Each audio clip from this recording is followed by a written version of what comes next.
Diálogo en Panamericana. Una producción del Departamento Periodístico de Panamericana en su mejor estilo.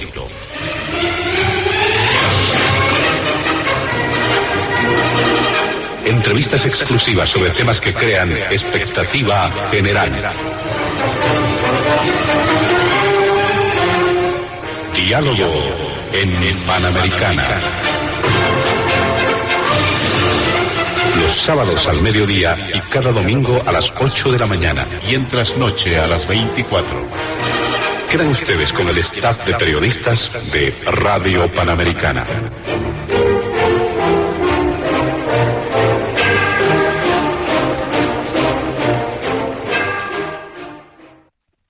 ¿Cómo están, amigos de todo el país? Bienvenidos a Diálogo en Panamericana. En este fin de semana vamos a desarrollar algunos temas, el tratamiento de algunos temas que forman parte de la agenda noticiosa en nuestro país. En el primer punto de la agenda hemos visto por conveniente incorporar una evaluación acerca de la situación económica en nuestro país, por este tema de la falta de combustible y de dólares, como se ha reconocido, medidas que se deben asumir además en esta perspectiva, y en ese contexto ha llamado la atención lo que ha mencionado recientemente el ex vicepresidente de nuestro país, Álvaro García Linera, quien propuso algunos mecanismos para que haya dólares, que lleguen dólares al Estado central. Decía que habría que agarrar del cuello a los exportadores para que dejen sus dólares al Estado, o por el contrario, le quitaban sus empresas. Era un planteamiento personal que él podría hacerlo, dice, si es que estuviese en la decisión. Esto ha generado muchas reacciones, muchas repercusiones en un escenario de mucha complicación, sobre todo por la situación difícil en materia económica que existe en nuestro país. Este es el primer punto del programa. El segundo tiene que ver con la carrera preelectoral, esto en función de algunas alianzas, pactos, adhesiones, acuerdos que se han ido registrando de parte de algunas opciones, de algunos precandidatos que no han detenido su trabajo, no han detenido su tarea, no han detenido todo lo que están haciendo con vistas a las elecciones del mes de agosto de este año. Y finalmente, en el tercer punto, vamos a hacer referencia a un probable escenario de conflictividad que puede presentarse en nuestro país en los siguientes días. Hay el anuncio de distintos sectores que podrían encarar precisamente medidas de presión como el transporte, el Comité Cívico Pro Santa Cruz. De igual forma, hay sectores, reiteramos, que están en apronte. Estos son los 3 puntos en la agenda de Diálogo en Panamericana. Nuestros invitados especiales de este fin de semana, ellos han estado en un sorteo previo para establecer el orden de participación. Por ello le damos la bienvenida inicialmente al investigador, analista Joshua Bellot. También está junto a nosotros el analista, exministro de Gobierno, don Hugo Moldis, y finalmente el politólogo Franklin Pareja. Junto a ellos estaremos desarrollando la agenda de Diálogo en Panamericana este fin de semana. Antes de iniciar las primeras consultas en el programa, vamos a solicitar, como siempre, a nuestros amables invitados del fin de semana evitar emitir cualquier criterio que sea considerado de racismo o discriminación en el marco de las normas vigentes en nuestro país. Le damos la palabra precisamente a don Joshua Bellot para que haga referencia a este primer punto del programa. Adelante, bienvenido. José Luis, muy buenas tardes. Agradecer a Panamericana por la invitación. Un saludo cordial a toda la ciudadanía boliviana y por supuesto también a Hugo Moldis y Franklin Pareja, que son quienes nos acompañan en este diálogo. Es importante que la ciudadanía conozca algunas causas de la crisis que estamos atravesando, y estas causas están muy relacionadas con decisiones políticas. mejor dicho, digamos, malas decisiones políticas por parte del movimiento al socialismo, porque gracias a estas acciones estatales que han sido tomadas durante varios años, es que hemos entrado en esta debacle económica, por supuesto en el desabastecimiento de hidrocarburos y la escasez de dólares. Y el último fenómeno, digamos ya desde hace 2 años, o casi 2 años, es la inflación. Esta inflación que está empobreciendo a las familias bolivianas, que ha llegado a las mesas, está dejando con hambre a muchas familias, y por supuesto es una preocupación de todos nosotros. Un poco revisando las causas, hablando del gobierno del MAS, pero con Evo, digamos, podríamos decir que, entre comillas, las autoridades de ese entonces no se dieron cuenta que el gas era un recurso no renovable, que seguramente se acababa. Y claro, uno dice, es absurda esta tesis, y probablemente sí, pero en realidad son decisiones políticas que han primado antes incluso del criterio común, porque obviamente mi hijita de 7 años conoce ya cuáles son los recursos renovables y cuáles son los recursos no renovables. Entonces, al MAS simplemente no le interesó y lo único que querían era aprovechar la coyuntura favorable. Había precios altos, había reservas del gas, y todo esto les permitió disfrutar del poder, despilfarrando los recursos y obviamente depredando el gas, ¿no? Creo que ellos no estaban muy conscientes de que se iban a quedar tanto tiempo, aprovecharon el corto plazo solamente, ¿no? Pero obviamente en ese corto plazo y con la ingente cantidad de recursos, pues se dedicaron a comprar conciencias, a aprovecharse de las organizaciones sociales y de los campesinos, los utilizaron como escalera. Y obviamente armaron todo un discurso de engaño hacia el pueblo boliviano. Entonces su decisión no era explorar, su decisión no era desarrollar campos, sino más bien disfrutar y despilfarrar la riqueza. Parece que también sabían que se iba acabando el gas, eso era obvio, uno podía ver las estadísticas, pero ellos debían priorizar según sus propios intereses, probablemente negocios, y por eso les convenía más la importación de diésel y gasolina, ¿no? Y esto, desde mi punto de vista y por la revisión, que voy a, dentro de un rato, la revisión de algunas cifras, parece que ese era el criterio, ¿no? Les iba mejor como gobierno, importando gasolina y diésel, sin importarles el pueblo boliviano, su economía y todo lo que ya conocemos. Entonces, miren, una política, para ejemplificar lo que estoy diciendo, una política que ha podido pasar desapercibida, pero que contribuyó a la salida ingente de dólares durante todos estos años, fue la prohibición de importación de carros a medio uso o carros seminuevos, ¿no? Entre el 2010 y el 2023 el parque automotor creció de un poquito menos de 1 millón de movilidades a casi 2.5 millones de movilidades. Si no se prohibía la importación de estos carros, y miren, este es el análisis interesante, se hubieran dejado de gastar 15,000 millones de dólares. Claro, uno hace el ejercicio y sabe que según las estadísticas mundiales del parque automotor de un país, más o menos el 80% son carros a medio uso o seminuevos y el 20% son carros usados.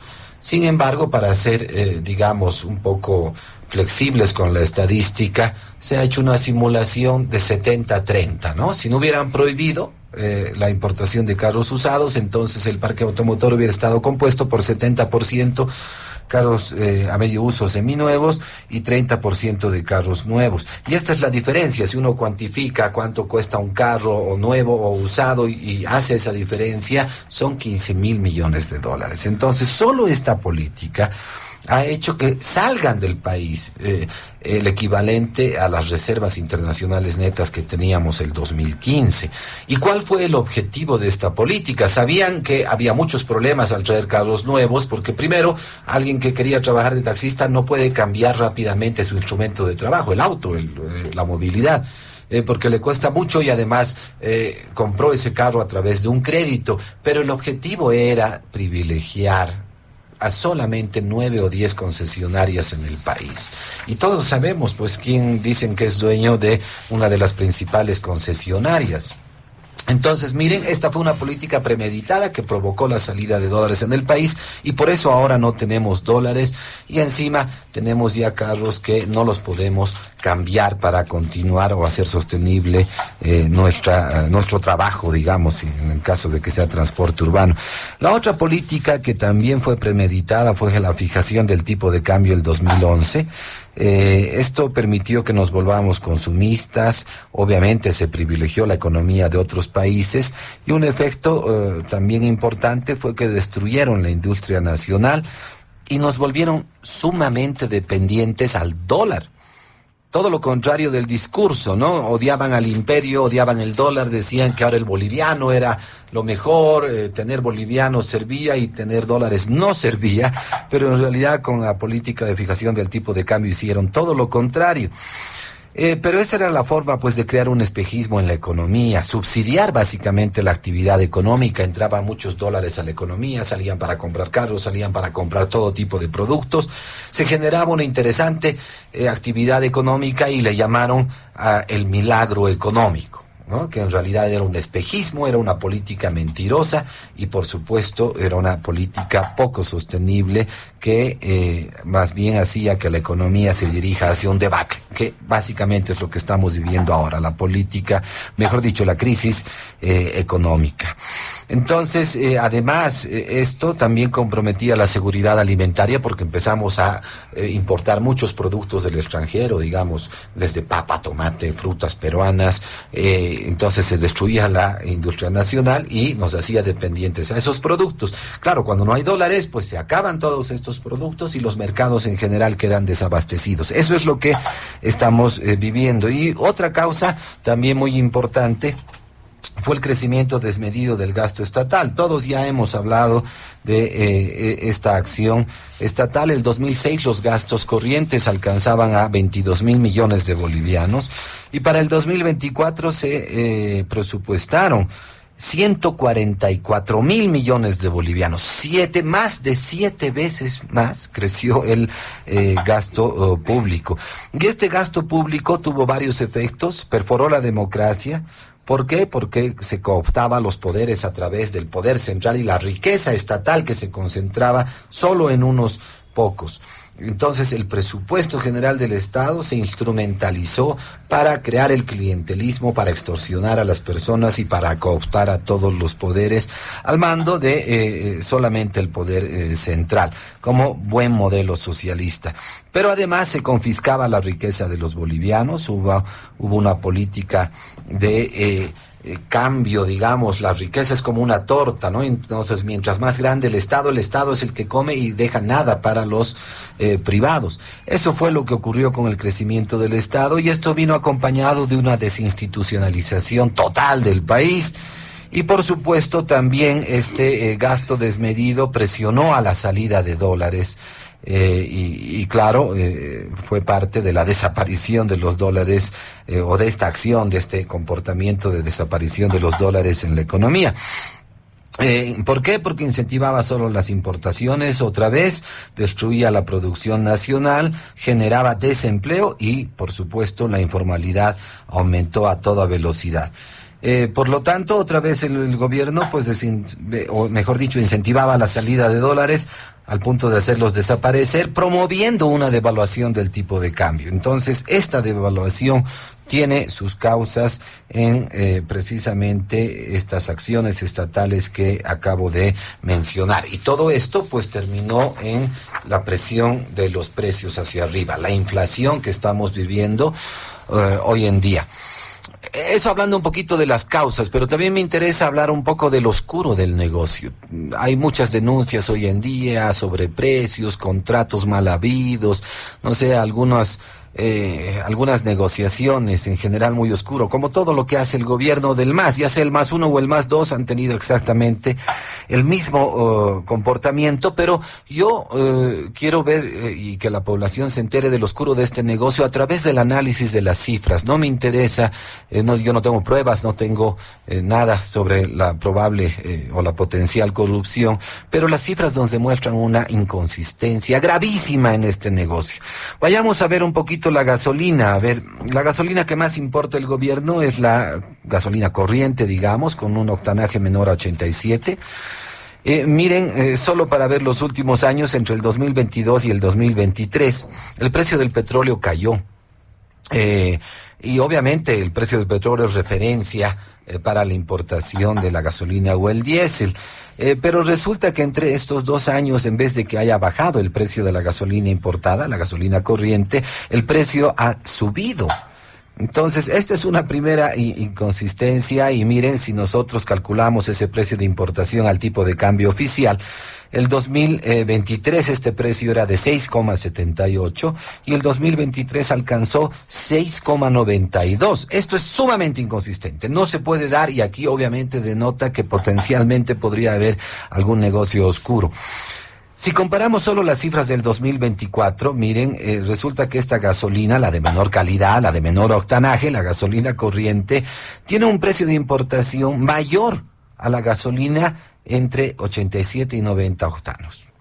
Entonces, esto también llama muchísimo la atención. El precio para el 2024 de esta gasolina entre 87 y 90 octanos es de 4,85. A ese precio han pagado, y además esta gasolina, esto es otro punto raro, no pagó gravámenes aduaneros, ¿no? Así está registrado, por lo menos en el Instituto Nacional de Estadística. Y esta gasolina corriente también es más cara que la gasolina Super Premium, que fue la que importaron recién en el 2024. La Super Premium tiene un octanaje mayor a 95 y su precio de importación fue de 6,11 bolivianos. Repito, la gasolina corriente se la importó a un precio de 6,92 bolivianos, más de 60, 70 centavos mayor al precio de la mejor gasolina. Otro punto importante que debemos resaltar es que la gasolina Super Premium, pues esto para que la población conozca, si se hace una exención de gravámenes aduaneros, o sea, 0 impuesto de importación y 0 aranceles, el precio de importación sale a 3,47 bolivianos, descontando estos gravámenes aduaneros. Eso al tipo de cambio oficial. Incluso podemos valorizarla al tipo de cambio paralelo y el precio estaría aproximadamente en 6,5 bolivianos. Todavía es aceptable y obviamente un precio al que no vende el Estado. A ver, otro punto interesante es la importación de crudo de petróleo. Sabemos que tenemos refinerías que funcionan al 20% de capacidad. Y digamos, lo más lógico es que deberíamos importar crudo de petróleo para meter a las refinerías, y esto debería salirnos mucho más barato. Pero también llama la atención, entre el 2023 y 2024, que el crudo de petróleo importado debería bajar, más bien ha aumentado otra vez. Entonces, realmente algo muy extraño pasa en la economía boliviana, ¿no? El 2023 el precio de importación del crudo de petróleo era 4,52 bolivianos y para el 2024 fue de 5,05 de bolivianos, 50 centavos más caro. Entonces, miren, esto es otro negocio que parece muy oscuro. Lo mismo ocurrió con varias políticas. El gobierno nacionalizó, por ejemplo, la conversión de automóviles de gasolina a gas o de diésel a gas, y esto también parece que fue intencionado. Pero además, como solo se podía importar carros nuevos, estos carros nuevos, por la garantía del crédito y otras cosas, pues no podían reconvertirlos. Por último, quiero dar un dato más, 2 minutitos solamente. Salió a la luz, si todos recuerdan, en los últimos días denuncias acerca de sobreprecios negociados con esta empresa subsidiaria supuestamente de YPFB, Bot Trading, ¿no? Y miren, el gobierno dijo, como hay desabastecimiento, nosotros nos vamos a encargar de proveer especialmente a la minería y a la agroindustria diésel. Y va a ser a través de esta empresa Bot Trading, y el precio internacional al que les vamos a ofrecer es 11,5 bolivianos. Y entonces uno dice, veremos los datos. Resulta que el 2024 el precio del diésel importado al tipo de cambio oficial fue de 5,95 el litro. Al tipo de cambio paralelo, estoy hablando de un tipo de cambio de 11,5 bolivianos por dólar, el precio de importación puesto en Bolivia es de 10 bolivianos. Y entonces uno se pregunta, ¿el gobierno le va a vender a 11,5 bolivianos a la agroindustria y a la minería cuando el precio de la gasolina que ellos mismos importan es de 10 bolivianos? Qué raro, ¿no? Y sabemos también por información que se puede importar muchísimo más barato, a 4,5 bolivianos en realidad el litro. Y claro, el gobierno salió a desmentir, dijeron que no habían pruebas, que estas denuncias de lavado de dólares, incluso que se escuchó por los medios de comunicación en el Paraguay especialmente, pues dijeron, no tienen ninguna prueba ustedes y esto no es así. Bot Trading es una empresa subsidiaria de YPFB y explicaron, trataron de justificar muchas cosas. Pero yo solo le pido al pueblo boliviano piense lo siguiente, ¿por qué tenemos que traer la gasolina o el diésel del Paraguay? Paraguay es un país pequeño, es un país mediterráneo. Por lo tanto, Paraguay tiene que traer de las costas, no importa del Pacífico o del Atlántico, y entonces sus costos logísticos son muy caros.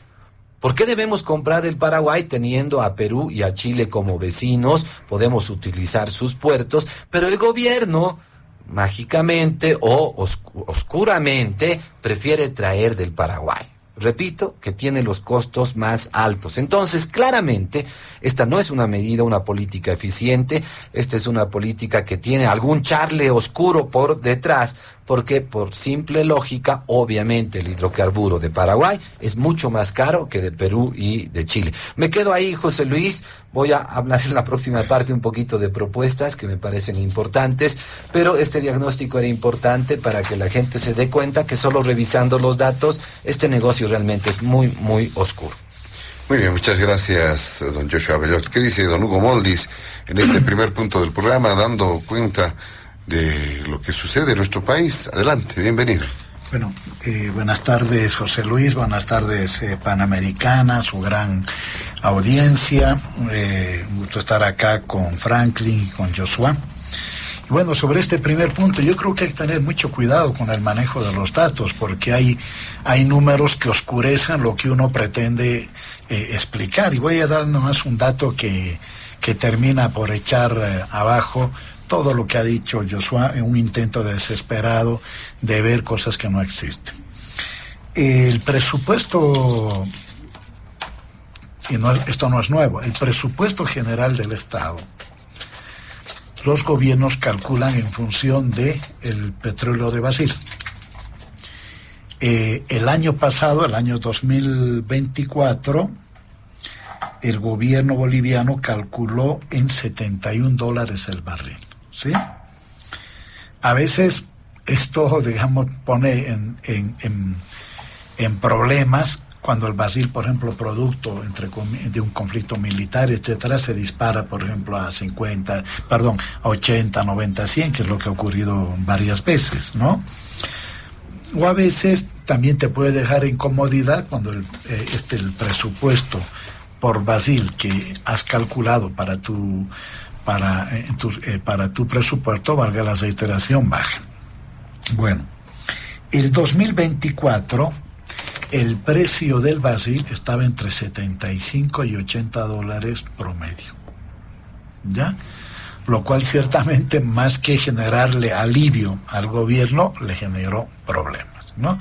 Así que hay que tener mucho cuidado con eso, y evidentemente seguramente un experto en hidrocarburos desmontaría cada una de las cosas que ha dicho Joshua y que, a mi juicio, ¿no es cierto?, tratan de confundir a la gente que nos ha escuchado más que aclararle la situación.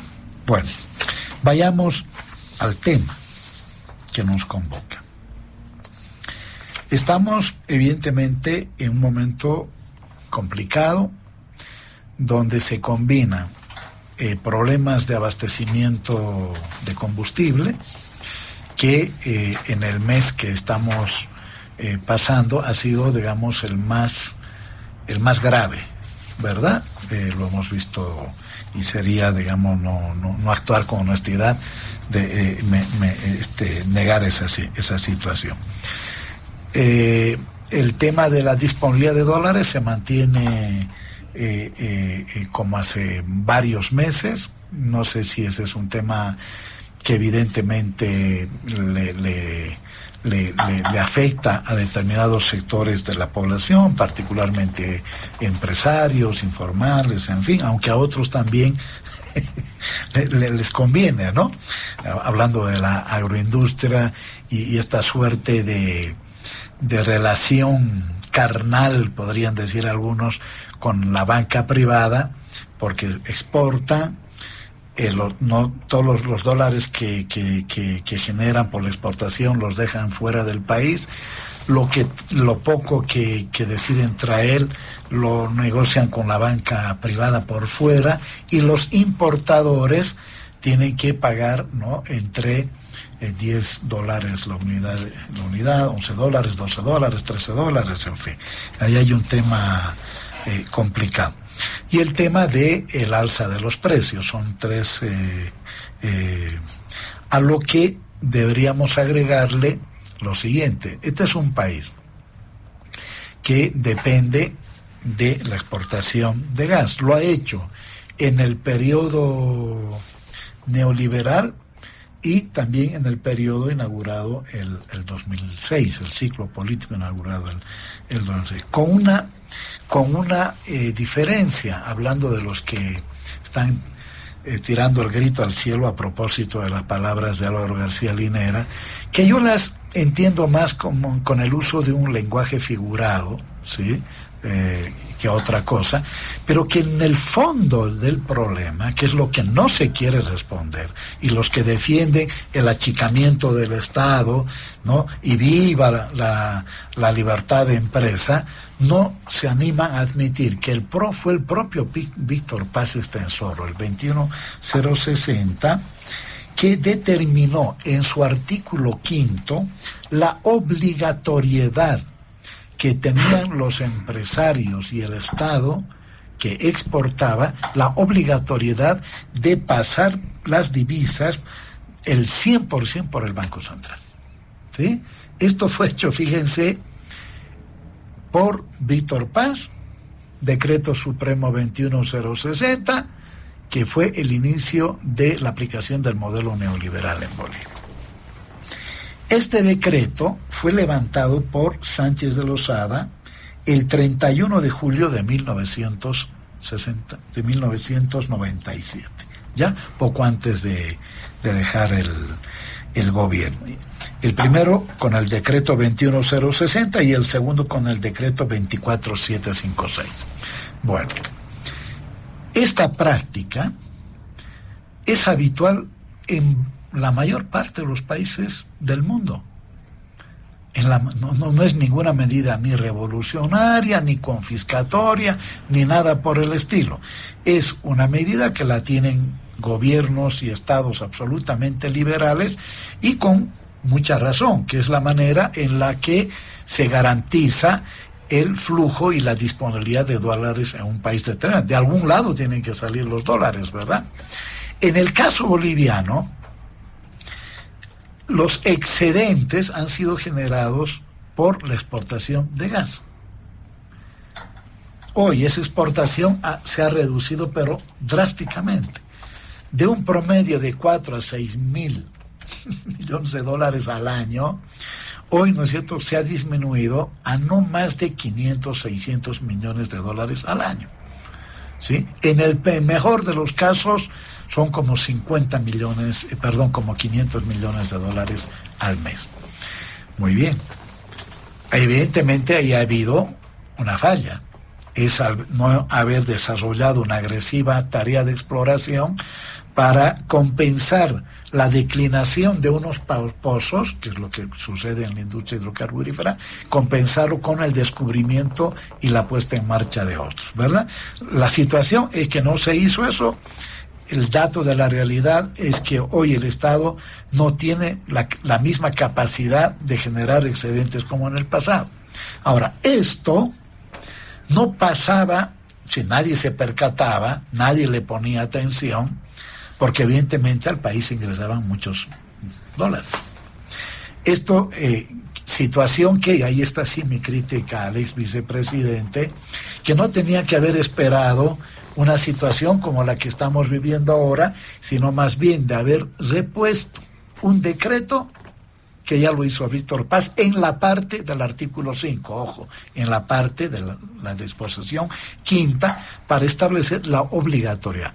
Porque no es correcto que los empresarios, sobre todo la gran industria, no hablo de los empresarios en general, de la industria hegemónica de este país, que es el sector hegemónico, que es la agroindustria, que exporten y no vuelvan a traer dinero al país, se beneficien de la subvención, pero además de diésel, ¿no? Pero además no paguen impuestos, y voy a citar aquí 2 países, Paraguay y Brasil, a lo que he hecho referencia a Joshua, donde el promedio de la exportación para la agroindustria varía entre el 10 y el 30%. Creo que es el 10% en el Brasil y el 30% en el Paraguay. ¿Ya? No hay impuesto, estos señores no pagan el impuesto a la exportación, se benefician de la subvención, y de paso los dólares que generan en el exterior, ¿no es cierto?, no los pasan por el Banco Central. Fíjense, incluso podrían proponer con un sentido de patria que estos recursos pasen por el sistema financiero, incluso. Ahora, la gente dirá, pero ¿cuál es el tema de fondo? El tema de fondo es que pasa lo mismo con los créditos.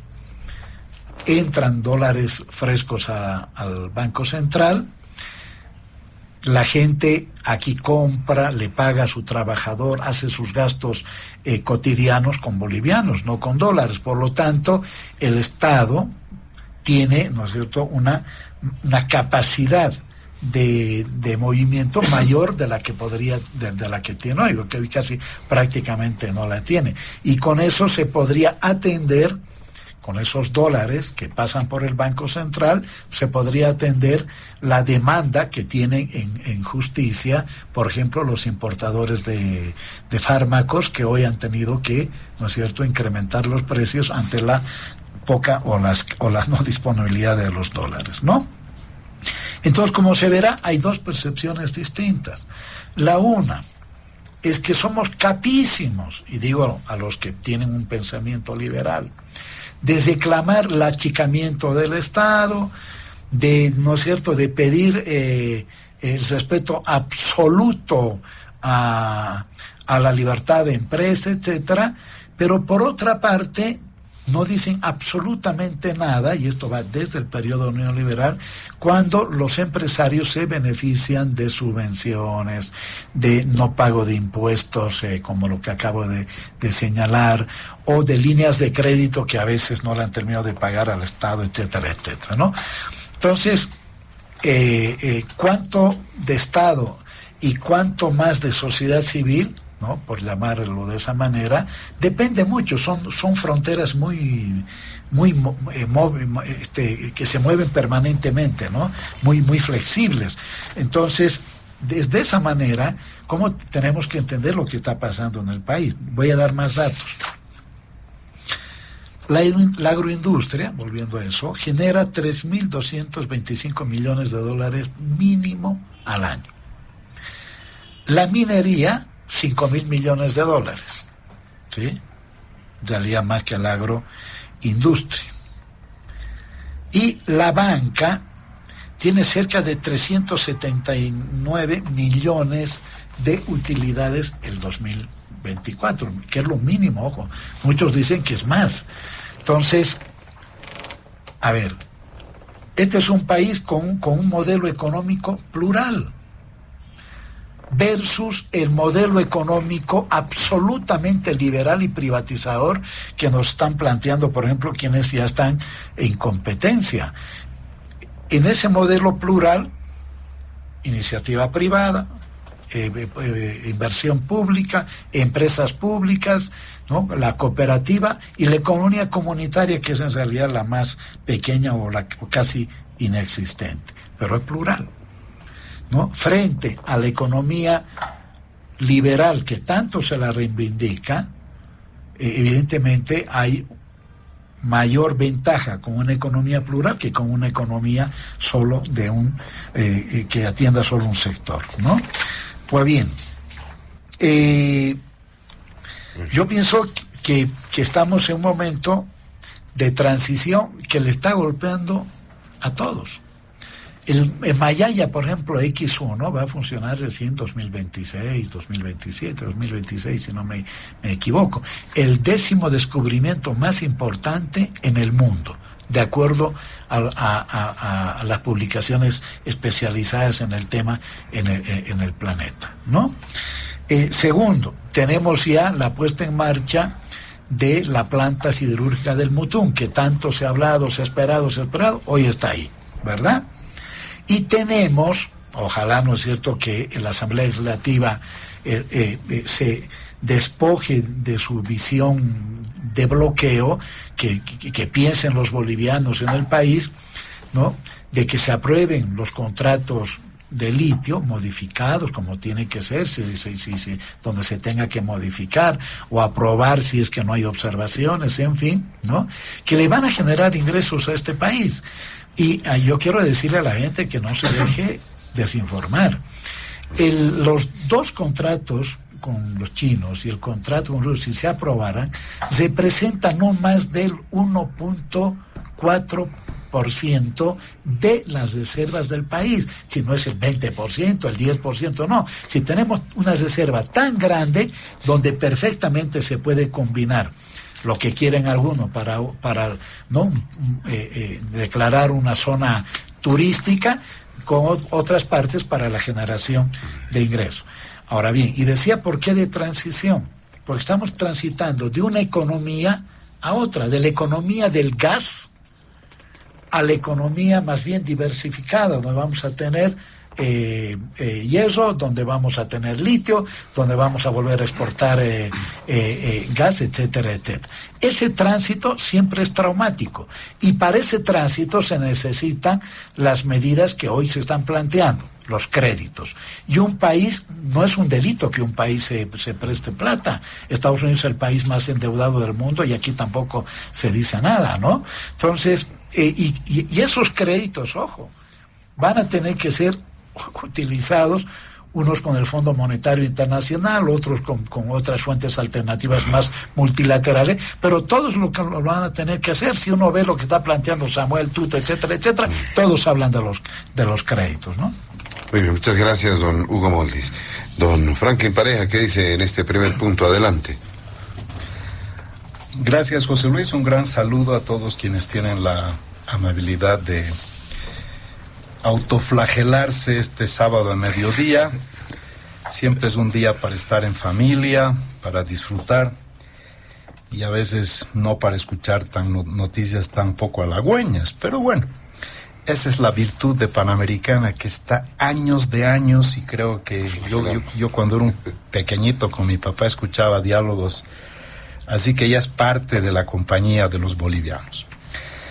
Un saludo muy cordial a Hugo Moldis, a Joshua Bellot, con quienes vamos a compartir este mediodía tertuleando, y un gran cariño a todos los padres, que el 19 fue su día, y bueno, pues a todos esos titanes, obviamente un abrazo muy, muy grande. Creo que después de 20 años ya no nos pueden contar milongas. Un presidente que dice que va a industrializar, cuando el 2014 estaba planificado arrancar con el proceso de planificación a través de la transformación de nuestro gran recurso, que era precisamente el gas, del cual íbamos a sacar derivados e íbamos a dar ese salto cualitativo importante y dejar de ser un país neoextractivista y monoproductor. Han pasado, por eso repito, exactamente 20 años desde que ganó Morales el 2005, estamos en 2025. De industrialización no hemos avanzado prácticamente nada. el ejercicio más importante es esta planta en Bulo Bulo, que yo quisiera conocer el proyecto para ver qué han hecho en la preinversión, porque siempre en un proyecto, antes de la inversión, viene la preinversión, que es el estudio de factibilidad, y entender por qué han emplazado esa planta en Bulo Bulo. Claro, tenemos sospechas, pero habría que ver cuál es la fundamentación técnica, Bulo Bulo, porque si tú estás haciendo un producto para exportar, lo lógico es pues que lo hagas cerca de una plaza fronteriza. Eso te dice la lógica en cualquier proyecto. Para eso en proyectos se ve en la factibilidad estos detalles y esto se llama la localización del proyecto. También en los proyectos se dimensiona el tamaño del proyecto. Esa planta nunca ha funcionado al 100%, ha funcionado máximo al 30% y parece que ahora está parada. ¿Por qué hago referencia a esto? Porque esa fue la mentada industrialización y nos han presentado las plantas separadoras de líquidos como si fuera industrialización, ¿no? Hay una planta en Campo Grande y otra más, que no recuerdo exactamente el nombre, plantas importantes que nos han permitido ya no exportar todos los concentrados que tiene el gas en bruto, sino separar y mandar solamente el gas que corresponde y el gas que nos paga. Pero eso no es industrialización, eso es separación de materias primas. Para entender la industrialización es la transformación de la materia prima dándole un valor agregado o valor añadido y producir en gran escala. Nosotros seguimos importando del Perú particularmente todos los derivados del petróleo, ¿no? Todos los plásticos, para empezar, que tienen estos nombres difíciles de pronunciar: polietano, poliuretano, polipropetano. Mil disculpas por el trabalengua, se me traba la lengua cuando digo esto. Pero seguimos. Y el Perú con Camisea nos ha dado una lección de lo que es productividad y lo que es competitividad. Después, el litio. Hoy día ha salido una noticia impresionante. En Australia están quemando baterías de litio, que es el primer productor mundial de carbonato de litio, porque ellos han determinado que es altamente contaminante, que consume demasiada agua, que es muy nociva para el medio ambiente, y han desarrollado, en base a otra tecnología mucho más avanzada, la forma de hacer baterías, y esto puede cambiar el curso de la historia en el mundo. Esto es una noticia reciente. Entonces nuestro litio, en realidad, como costra salina, tiene un gran potencial, una de las industrias más limpias que existen, que es el turismo, pero no apuntamos a eso. Así que el negocio del litio se nos puede ir como país, o quizás los que están en medio de este gran negocio. ¿Por qué faltan dólares? Siempre las ideas han sido equivocadas. Y el gran problema no solamente es un problema de rendimientos, es un problema de ideas. El movimiento socialismo, a pesar de que la Constitución dice que somos un país con autonomías, ha generado un hiperestado, hipercentralista e hiperpresidencialista. Y el gran responsable mayoritariamente de este desastre que vivimos es Evo Morales. La continuidad viene de la mano de Luis Arce, que es corresponsable como ministro y responsable como presidente, que quiera eludir su responsabilidad afirmando que él era ministro de Economía. Yo creo que no lo absuelve, porque además Evo Morales pues lo ha puesto ahí en su momento contra una corriente interna que apostaba por otras figuras. Inclusive Andrónico Rodríguez estaba en esa época terciando, pero Morales lo descalificó por su juventud. Y ahora le ha prohibido directamente, ya ni siquiera por su juventud, le ha prohibido ser candidato. Yo creo que le va a durar un tiempo, porque inevitablemente algún momento, por lo menos Morales tiene relevo. Yo no veo en el entorno de Arce un relevo potencialmente competitivo.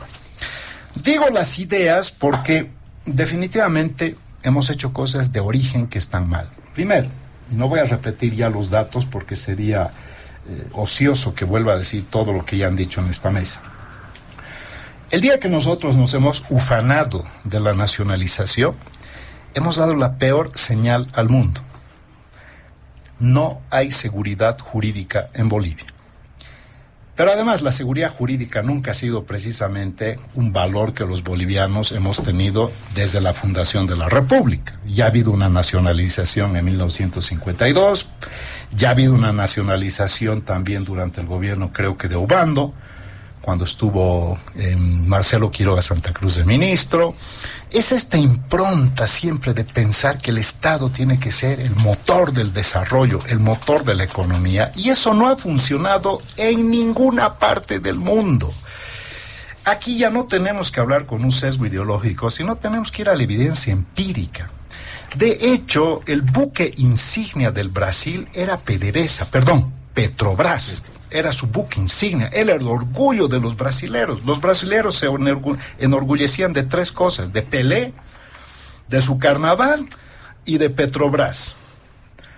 Y resulta que Petrobras era una caja donde crearon una dirección para las famosas repartijas de maletines a uno de los congresos más fragmentados que hay en el mundo. Brasil tiene una situación bien compleja, hay casi 200 partidos.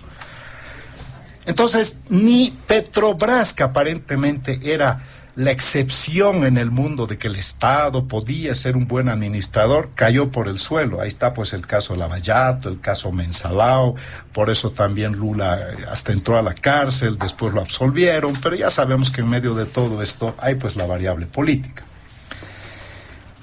Obviamente que Bolivia tuvo un momento de, diría yo, una gran bonanza que nunca hemos tenido, nunca, por los ingresos del gas. Pero Morales no ha hecho absolutamente nada para esto, nada.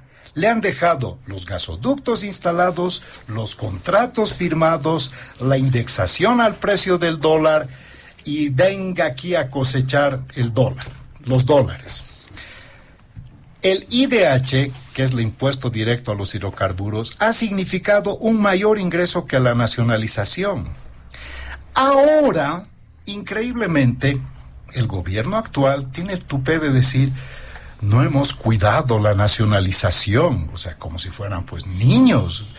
Esto se sabía perfectamente, que si no reponías las reservas para seguir siendo un país que haga sostenible su ingreso por el gas, tarde o temprano esto iba a suceder, se iba a agotar. Como dice Joshua, es pues un recurso no renovable. Pero en el proceso de la nacionalización ha habido un cambio de reglas en la relación contractual. Ni siquiera realmente ha habido una nacionalización en esencia. Eso es otro burdo, discurso o impostura, porque Morales no ha nacionalizado nada, ha cambiado las reglas y han cambiado contratos. Y en esos contratos los han eximido, ¿no? Han eximido a las empresas transnacionales de hacer el trabajo que realmente era prioritario. Me refiero a la exploración para reponer. Entonces no nos podemos sorprender que ahora empiecen a menguar los recursos por efecto del gas, que era nuestro principal ingreso, y no nos podemos sorprender además de que ya pone en riesgo no solamente las exportaciones, sino también el mercado interno. Para que tengamos una relación, además en el vecindario, Argentina ya no necesita nuestro gas. De hecho, son autosuficientes y ahora ya no es un comprador, es un competidor que nos va a llevar una gran delantera. Va a proveer a Chile, va a proveer a Brasil, porque con Vaca Muerta es uno de los países que tiene absoluta autonomía económica, energética en el tema del gas, y además un competidor que ni siquiera ya quiere utilizar nuestros gasoductos, que podía haber sido una utilización por lo menos residual, sino que nos quieren pasar por otro camino, al igual que están haciendo los corredores bioceánicos.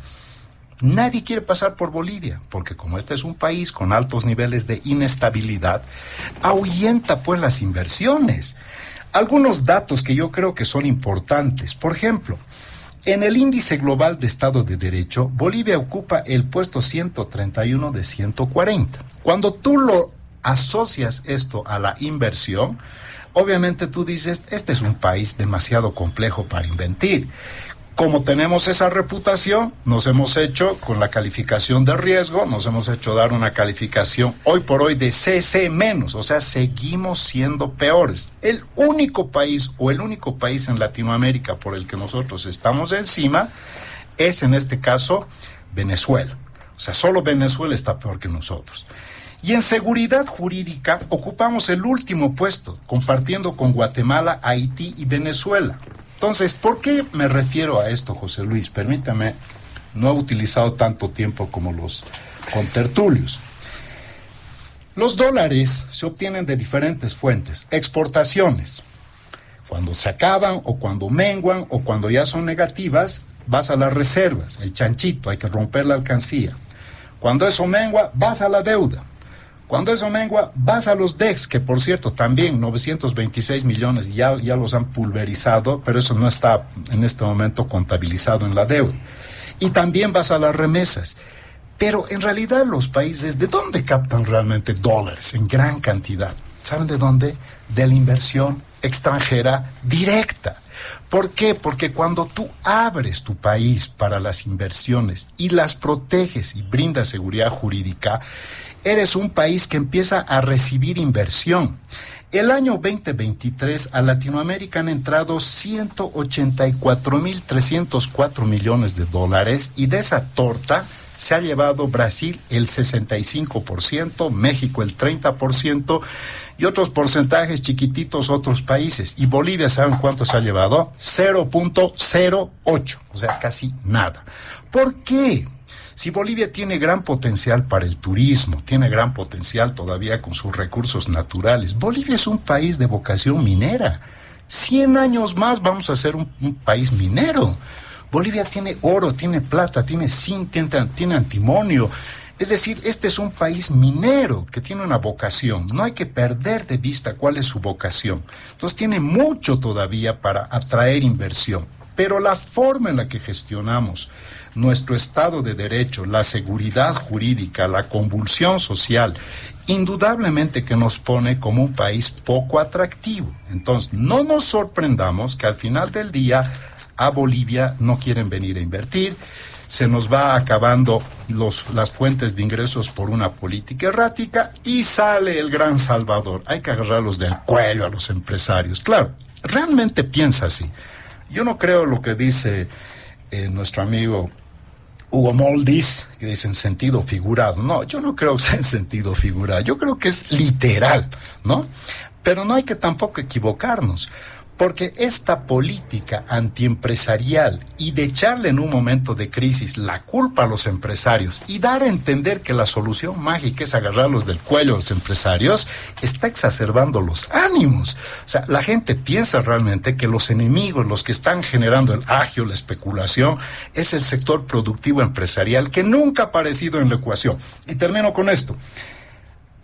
Indudablemente que el sector productivo empresarial ha tenido situaciones que le han beneficiado con la, diría yo, subvención de los hidrocarburos y del diésel. Eso no se puede negar. Pero debió y debe ser un aliado estratégico y no un enemigo. El presidente, nuestro presidente, yo lo veo siempre con una impronta antiempresarial. Y siguen pensando que hay que seguir haciendo industrias. Esta es la planta de papa, que no produce ni una papa. Tienes también la planta de zanahoria, tienes el cartón boli. La mayor parte de las empresas deficitarias. Entonces, en mi próxima intervención voy a abordar un poquito más estos temas. Gracias, José Luis. Muy bien, muchas gracias, don Franklin Pareja. Hemos otorgado de manera muy holgada, un tiempo muy holgado demasiado a nuestros invitados. Por favor, vamos a puntualizar simplemente en pocos, 2, 3, 4 minutos a lo sumo, por favor, algunas puntualizaciones breves para concluir, cerrar este punto, no lo podemos dejar de lado. Don Joshua Bellot, empezamos con usted. Gracias, José Luis. A ver, muy rapidito respecto a lo que decía Hugo. Los datos que has dado, creo que había una confusión en varias cifras. Hugo, vas a tener que oír la grabación. Has intentado desvirtuar lo que yo he dicho, pero lo que yo he dicho es con datos obviamente internacionales y con datos oficiales del gobierno, ¿no? Eso es lo bueno de las cifras, no se pueden discutir si están bien calculadas. Y por supuesto, como economista me dedico a esto, ¿no? Y trato de no generar confusión, porque obviamente el manejo de cifras puede ser bastante enredado. Ahora, es importante que las personas sepan que no entran divisas al país porque no hay confianza en el gobierno, en la economía misma. El gobierno ha estado confiscando la riqueza y ha estado confiscando las divisas de todos los bolivianos, y de ahí que los ahorristas, los que tienen un depósito en dólares, no pueden recuperar sus divisas. Entonces, no soy pues menso, digamos, para dejar en Bolivia mis divisas y el gobierno me las va a confiscar, porque el gobierno depreda todo a su paso. Ha depredado el gas, ha depredado las divisas, las reservas internacionales netas, y va a seguir depredando todo. Entonces, obviamente no se puede confiar en un modelo como este, y las divisas lamentablemente van a seguir saliendo del país o simplemente no van a llegar. Y por supuesto agarrar del cuello, independientemente de que sea, digamos, una figura literaria o no, es realmente, creo, una gran equivocación. No sé si a propósito o realmente un lapsus linguis, pero no es importante porque eso solo denota la ideología que tiene el movimiento al socialismo, ¿no? Controlarlo todo, coaccionar exacerbadamente, y obviamente para que se dé esto, pues es ejercer un autoritarismo. Los socialistas preservan el poder con autoritarismo, con control, con burocracia, porque ellos se adueñan de la riqueza y ellos... Y miren este dato que es muy importante, este modelo, y los socialistas concentran la riqueza en muy pocas manos. Cuando ellos reclaman a los neoliberales de que eran pocos los que tenían mucho dinero y había muchos pobres, yo creo que es al revés. En realidad los socialistas son los que más concentran dinero. Y cuando hablan mal de los grandes empresarios es solo discurso político, ¿no? Porque en realidad ellos han gobernado con los empresarios privados todos estos años, y ellos han promovido la riqueza en muy pocas manos y han empobrecido a los demás. Para el discurso les dicen economía plural. Pero los campesinos han tenido que emigrar a las ciudades, los empresarios han enriquecido más y, por supuesto, los del gobierno y sus amigos. Esa ha sido la política socialista para reproducir el poder en pocas manos. Algunas propuestas, porque hay que solucionar la problemática actual, el desabastecimiento tiene connotaciones económicas, empobrece al país, obviamente también pone en riesgo la seguridad alimentaria. Miren, es un efecto múltiple. Es obvio que se deben traer inversiones al país, necesitamos una nueva ley de inversiones, necesitamos una nueva ley de hidrocarburos, se debe liberalizar por completo las importaciones de hidrocarburos. Esta mañana han presentado la Confederación de Gremiales un decreto, una propuesta para decreto supremo para liberalizar por completo las exportaciones, que básicamente es la exención impositiva de gravámenes aduaneros, o sea, aranceles e impuestos. Y también este registro que se hace con la 1008, ¿no?, de control de sustancias. Esa liberalización es sumamente importante. Quiero referirme ahora a una propuesta del gobierno que es una mentira, otra vez un engaño, ¿no? El gobierno nos ha dicho que la opción para solucionar este problema de los hidrocarburos es la fabricación de biocombustibles, pero esto es falso. Y esto se puede comprobar con cifras. Obviamente, para tener biocombustible de biodiesel, digamos, lo primero que necesitas es aceite de soya, 2,6 litros de aceite de soya más 1,5 litros de alcohol forman el biodiesel para obtener un galón de biodiesel. Pero miren, cuando nosotros exportamos, o Bolivia exporta 1,000 litros de aceite de soya, fuera del país le remuneran o le pagan a este exportador $1,374 por 1,000 litros. Ahora miren, este aceite debe llevarse a la planta para que se mezcle con el alcohol, y obviamente el precio va subiendo, ¿verdad? Entonces, de los $1,374, digamos que 1,000 litros de biodiesel cuesten $1,700, ¿no? Estoy haciendo una cifra, estoy sumando muy bajo, muy por lo bajo, $1,700, 1,000 litros de biodiesel. Pero resulta que el gobierno ha importado diésel fósil, los mismos 1,000 litros, el 2023 a 1,034. Porque Hugo, el precio del petróleo era más alto el 2023 que el 2024. Y entonces el 2024 han importado 1,000 litros de diésel a $880 en promedio. ¿Qué quiere decir esto? Que el gobierno nos está proponiendo como solución fabricar 1,000 litros de biodiesel al doble del precio de importación.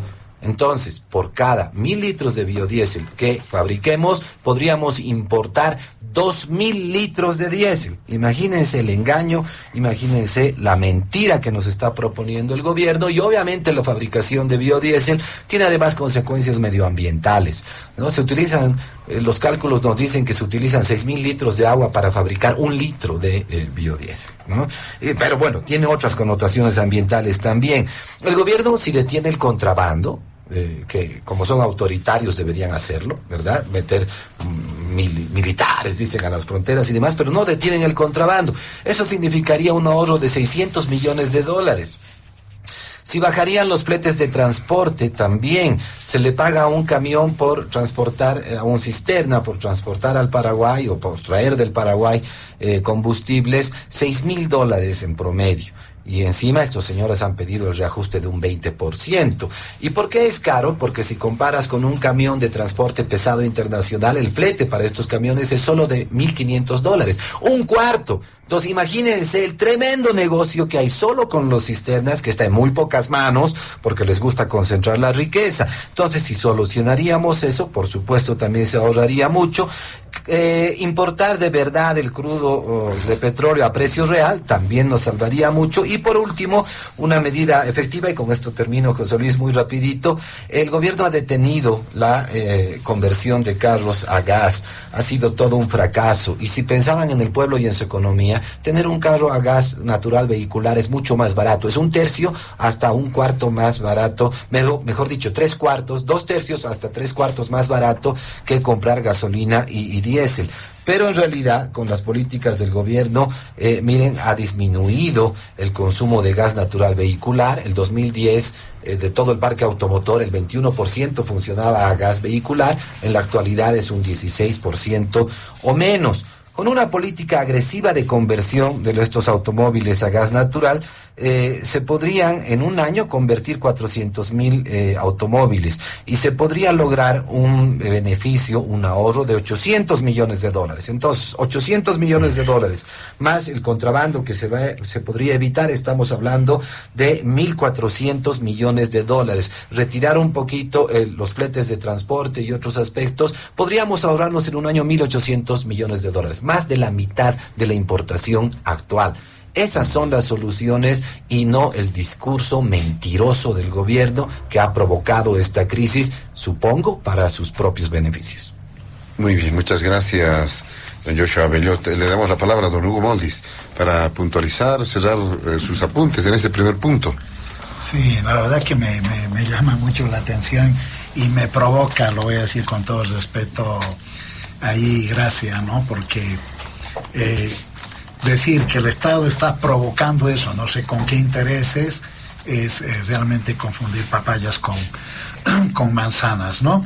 Que a veces un proyecto determinado no tenga el resultado que se esperaba es distinto, ¿no? Hay que dejar de ver las cosas de manera tan maquiavélica, que lo único que hacen es ser poco creíbles, ¿no?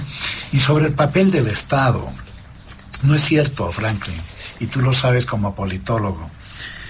El papel del Estado, hablando de la teoría de la dependencia, por ejemplo, ¿no?, ha determinado que en países como los nuestros, y aún en los países, entre comillas, desarrollados, el Estado juega un papel fundamental. No es verdad que incluso en economías absolutamente privatizadas, el Estado no juegue ningún papel. Juega, solo que de manera distinta al papel de los Estados en los países de la periferia. Este es un tema largamente estudiado, se ha escrito mucho sobre el tema, así que, ¿cuál ha sido la diferencia? Que ese Estado y un gobierno popular que empieza el año 2006 determina, tú has dicho, no le quieres llamar nacionalización, lo concreto es que hay un cambio en las reglas de juego, porque mientras el 82% se iba afuera y solo se quedaba en el país el 18%, que ojo, era promedio, ¿no? En algunos casos era menos, en otros casos más, dependía mucho del tipo de campo petrolero del que se estaba hablando. Pero lo concreto es que el país generó excedentes, que en condiciones de la vigencia neoliberal, del periodo neoliberal, los excedentes se iban del país, ¿no? Hubo una suerte de nacionalización de esos excedentes en la medida que el Estado recuperó su control sobre los recursos naturales, que no lo quiso hacer el señor Carlos Mesa. No quiso escuchar el resultado de junio del 2024, cuando en un referéndum más del 70% de la población le dijo que el Estado recuperó el control sobre los recursos hidrocarburíferos, ¿no? Primer elemento. Segundo,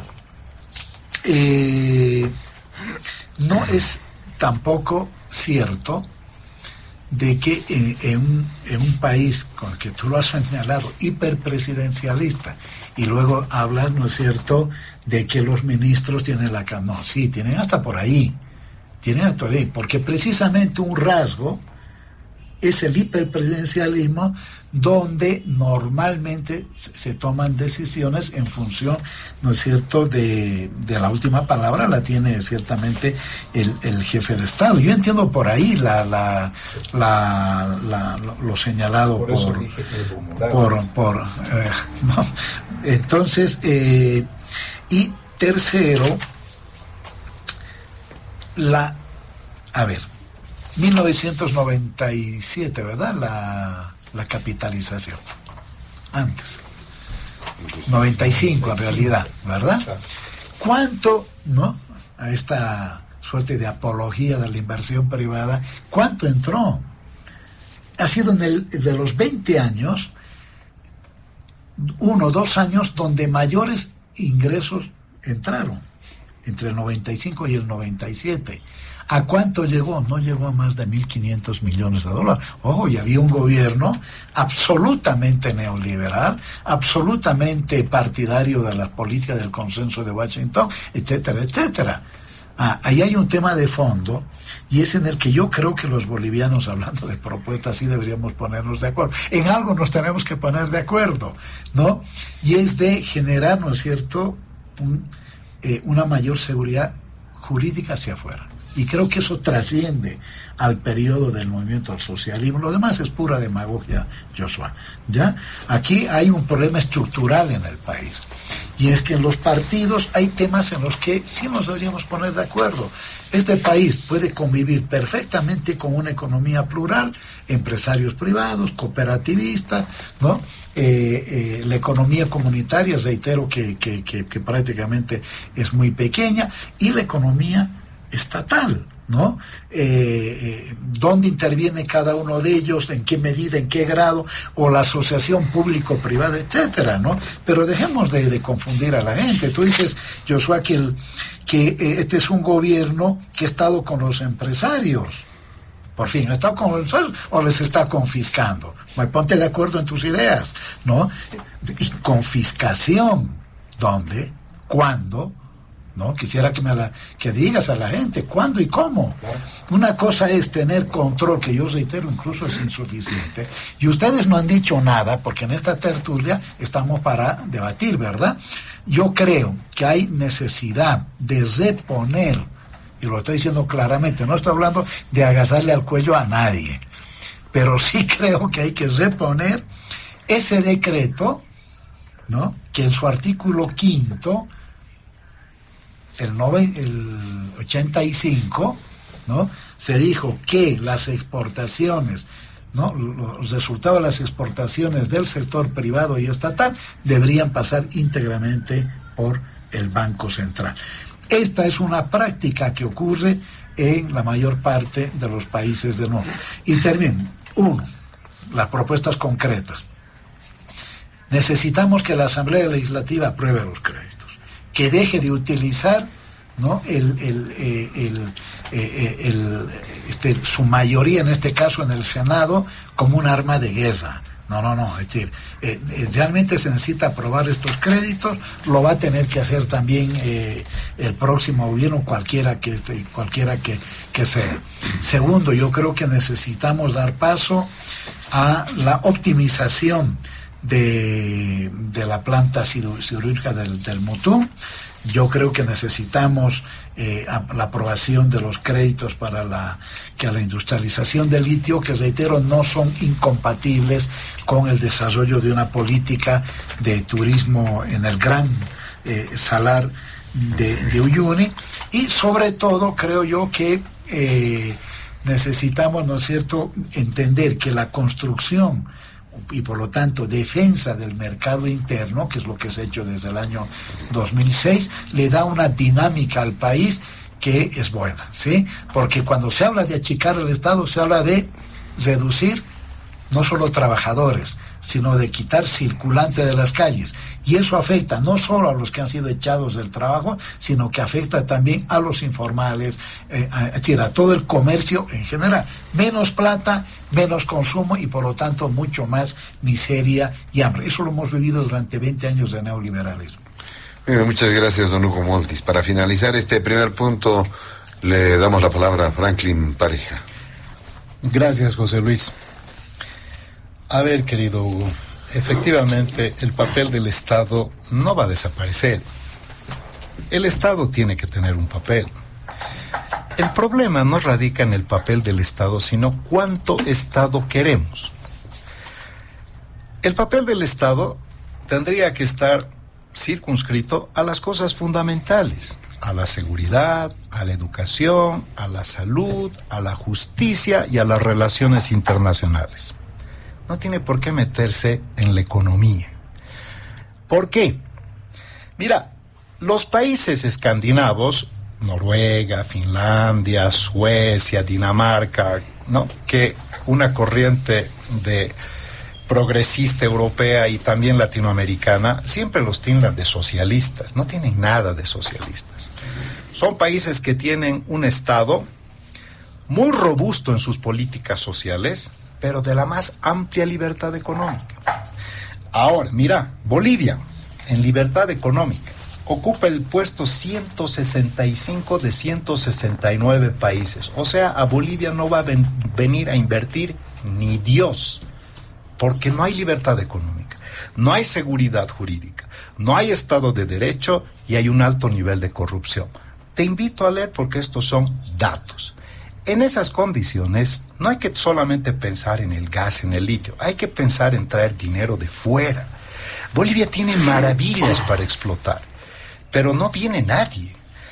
Cae dinero de arriba, los inversionistas, y es como si Bolivia tuviera una cúpula, ¿no?, que ahuyenta inversiones. De hecho, hay dos corredores bioceánicos. Uno por arriba, pasa por Perú, por Brasil, y otro por abajo que pasa por Paraguay. ¿Por qué no pasan por Bolivia, que es el trazo más corto y más eficiente? Porque nadie quiere pasar por un país que lo único que ofrece es inestabilidad. Tú hablas también de que Estados Unidos es uno de los países que más endeudados del mundo. De hecho, es el más endeudado. Y quien ha comprado la deuda de Estados Unidos así a mansalva es China. No es que Estados Unidos se ha prestado de China. Lo que pasa es que China va y compra la deuda americana. Pero Estados Unidos tiene pues flujo de caja, puede pagar. En cambio nosotros no podemos pagar ni nuestra membresía de la ONU, que son $700,000. Peor, estamos a punto de caer en default. Ojalá no lo hagamos porque son malas noticias para el país. Nuestra posibilidad de adquirir créditos está al límite, porque el crédito también viene en función de cuál es tu capacidad de pago. Los organismos multilaterales son bancos, y tú sabes que el banco gana plata de lo que te presta. Mete $1 en el país, el Banco Mundial mete $1 y saca 10 en 30 años, pero saca plata, porque al final son bancos. Entonces, el criterio de la deuda en sí mismo, inclusive, es inmoral, porque seguimos y seguimos endeudando a las generaciones futuras con todo el dinero que nos ha entrado estos 20 años, Hugo. ¿Por qué tendríamos que estar endeudados? Ya deberíamos haber cambiado la matriz, deberíamos haber diversificado la economía, ampliado la base. Seguimos siendo monoproductores y ahora creemos que la salvación es el litio.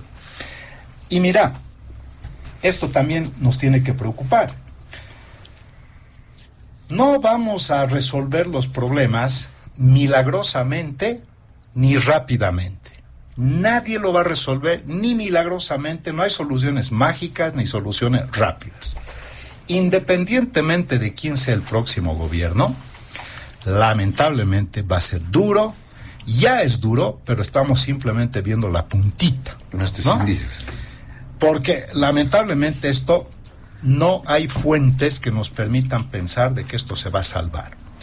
Inclusive los créditos que están aprobando en la Asamblea, quienes conocemos de inversión y de proyectos, sabemos perfectamente que los organismos multilaterales te desembolsan en función a la ejecución física, porque existe la ejecución física y la ejecución financiera. O sea, te van desembolsando a medida que vas ejecutando.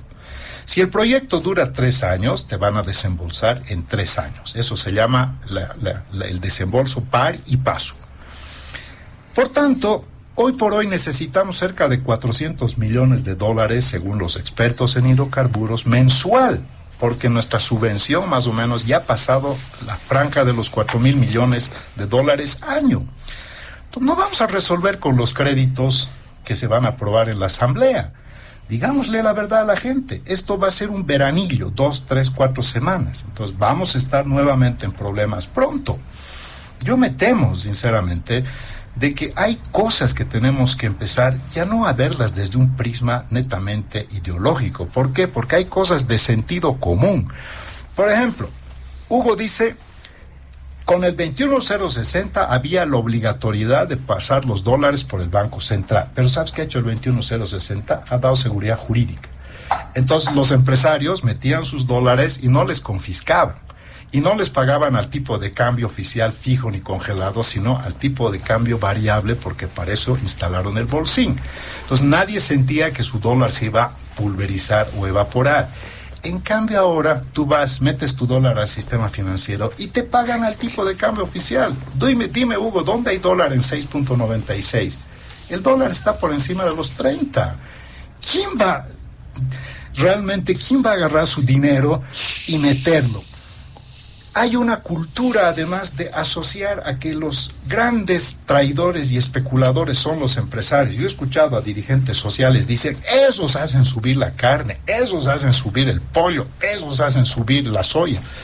Oye, y los insumos, que mayormente es importado, en la cadena productiva tienes pues los insumos, tienes los bienes de capital que afortunadamente están liberados, pero tienes que comprar un montón de cosas para criar las vacas, los pollos, la siembra, y todo esto se ha incrementado, ha subido en más del 100% en algunos casos. Entonces, la transferencia de los costos, el elevamiento de los costos al final se transfiere a los precios y la gente termina pagando más, y no es culpa del empresario, porque todo el aparato productivo además está adquiriendo dólares en el mercado negro, porque si tú vas al banco no te van a dar, y si tienes depositado tu dinero te lo van a dar al tipo de cambio oficial.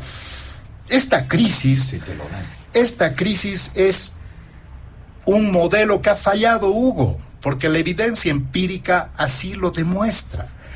El modelo neoliberal también se agotó en su momento y ha tenido muchísimas fallas. Y la capitalización, en algún momento yo escuché a los expresidentes, cuando estaba Sánchez de Lozada, yo en esa época también era medio chiquillo, pero los escuché a los expresidentes que decían, si es un negocio, es un mal negocio para el país.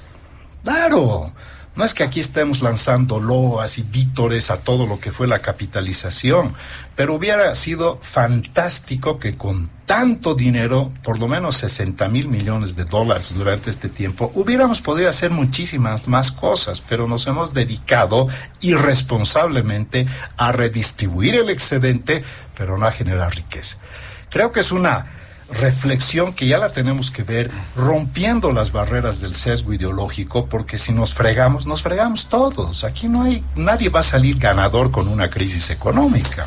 Gracias, José Luis. Muy bien, muchas gracias. Ustedes han podido percibir, amigos de Panamericana, bastante tiempo lo hemos dedicado al primer punto. Vamos a pedirles ahora sí a nuestros invitados acelerar el tiempo de participación, acortar el tiempo de participación, aunque además obviamente ahí se lo puede hacer en este segundo punto, que tiene que ver con la carrera preelectoral, esto en función de alianzas, adhesiones, perspectivas, qué es lo que está ocurriendo en los sectores del oficialismo, sectores de oposición. Empezamos con usted, don Joshua Bellot. Gracias, José Luis. A ver, desde mi punto de vista, y para que quede claro para Hugo, yo no defiendo a los neoliberales porque en general yo creo que en Bolivia ha existido siempre un Estado muy fuerte que ha acaparado los recursos, y el Estado tiene muchas maneras de confiscar la riqueza. Lo evidente, es obvio, son los 2.500 millones de dólares del sistema financiero de depositantes que el Estado no quiere devolver. Eso es una confiscación tácita, explícita. Pero, de todas maneras, hay muchas más formas. El gobierno, o nuestros gobiernos, siempre se han adueñado también de los recursos naturales. Claro, en la época de la capitalización, los socialistas decían, han vendido el país a las transnacionales y ellas se llevaban toda la riqueza. Han nacionalizado, entre comillas, porque es evidente que no fue una nacionalización, y quien se llevaba toda la riqueza fue el gobierno. Entonces hemos cambiado personas o transnacionales que sacaban la riqueza del país para sus propios beneficios, y ahora tenemos un gobierno que también sacan la riqueza del país también para sus propios beneficios. Y el pueblo, chao, el pueblo, nadie lo toma en cuenta al gobierno. Hemos cambiado simplemente de beneficiario. Quería decir otra cosa, pero gracias porque se me va a ir a una palabra mala. Pero bueno, también quiero aclarar que en realidad la peor política que ha ejecutado el movimiento al socialismo es precisamente la nacionalización, porque ese fue el punto de inflexión para provocar la depredación del gas y la depredación de los recursos para los bolivianos. Ustedes saben que todos los recursos del IDH y demás provenían de una ley de hidrocarburos que fue aprobada antes del movimiento al socialismo. Como no estaban conformes los del MAS y querían otros tipos de mecanismos para controlarlo todo, se idearon la nacionalización. Esta nacionalización lo único que hizo era controlar la cadena productiva, dejándoles sin brazos y piernas a las transnacionales, y por eso no exploraron, por eso no desarrollaron campos. Pero ¿cuál era el objetivo del MAS? No era solo quedarse con todo ese dinero, ahorrar reservas internacionales netas, sino lo más importante, devolverles la plata a las transnacionales. Porque las transnacionales obviamente no estaban conformes. Entonces, con la nacionalización dijeron, por favor, no se enojen, ustedes son imperialistas y nosotros nos arrodillamos a ustedes, no se enojen, porque les vamos a devolver en costos recuperables. 20.000 millones de dólares en costos recuperables se ha devuelto a las transnacionales por costos de recuperación, ¿no? Entonces, imagínate, la mitad, casi la mitad de la renta petrolera, gracias al MAS. Yo no sé cuáles serán los objetivos, ¿no? Pero el discurso decía todo lo contrario y nos olvidamos de estas cifras. Como siempre, pues el viejo discurso de izquierda internacional populista engaña a los bolivianos, pero hay pues señales, hay cifras, y me paso ya al segundo tema, José Luis, antes de que me sigas mirando feo, y lo voy a enlazar a través de este discurso de Álvaro García Linera, ¿no? Ya le han dicho de todo a García Linera, pero creo yo que lo que hay que resaltar es precisamente este discurso ideológico, esta confesión ideológica de la política que ha ejercido el movimiento al socialismo desde el 2006, y quieren seguir con esta misma política, el control absoluto de todo. Es cierto, Hugo, tienen que dejar sus divisas los empresarios, sería lo más adecuado, pero hay formas y formas. ¿Cuál es la forma del socialismo? Controlar todo, ser autoritarios, confiscar la riqueza. ¿Para qué? Para beneficio de unos pocos, no del pueblo boliviano. Entonces, nos han acostumbrado a eso, y esto debe quedar claro. Además, quienes manejaban la economía y la política en el país básicamente fueron tres hombres, digamos, ¿no? Un Evo como jefe supremo, la representación viva del indigenismo, como Fidel en Cuba. Él era la imagen. Por supuesto, él no manejaba el país porque obviamente no tenía la capacidad ni el conocimiento para hacerlo. Pero un Álvaro García Linera manejaba todas las decisiones económicas, de empleo, por supuesto toda esta política de cooptación a los sectores económicos, sociales, manejaba los negocios, los acuerdos, la política internacional, la política económica, y obviamente un Arce Catacora como ministro de Economía, la chequera, ¿no? Todos los pagos que se realizaban. Estos tres hombres fueron los culpables de esta debacle económica que no proviene de los últimos años, sino que proviene desde que ingresó el movimiento al socialismo. Entonces, esto abre electoralmente una línea de pensamiento, una ideología. Y las personas deben decidir entre esta línea, que es el socialismo, que es el control estatal, que nos ha empobrecido, que ha desinstitucionalizado el país, que ha destruido la economía, y la otra línea de los opositores de verdad, que quieren, a través de una reforma al Estado y una reforma al modelo económico y político, cambiar la expectativa social. Los opositores de verdad recibirán un voto de personas que quieren el cambio real en Bolivia, que están cansados de todo lo que estamos viviendo durante todos estos años. Entonces, la receta de Álvaro es la confesión de seguir el camino al socialismo y empobrecer al país. Y la receta de los verdaderos opositores, promover este cambio, y por supuesto está muy relacionado a las políticas liberales, porque para frenar el debacle económico y la crisis económica, Hugo, no existe otra receta que la liberal. En ninguna parte del mundo vas a tener otra receta.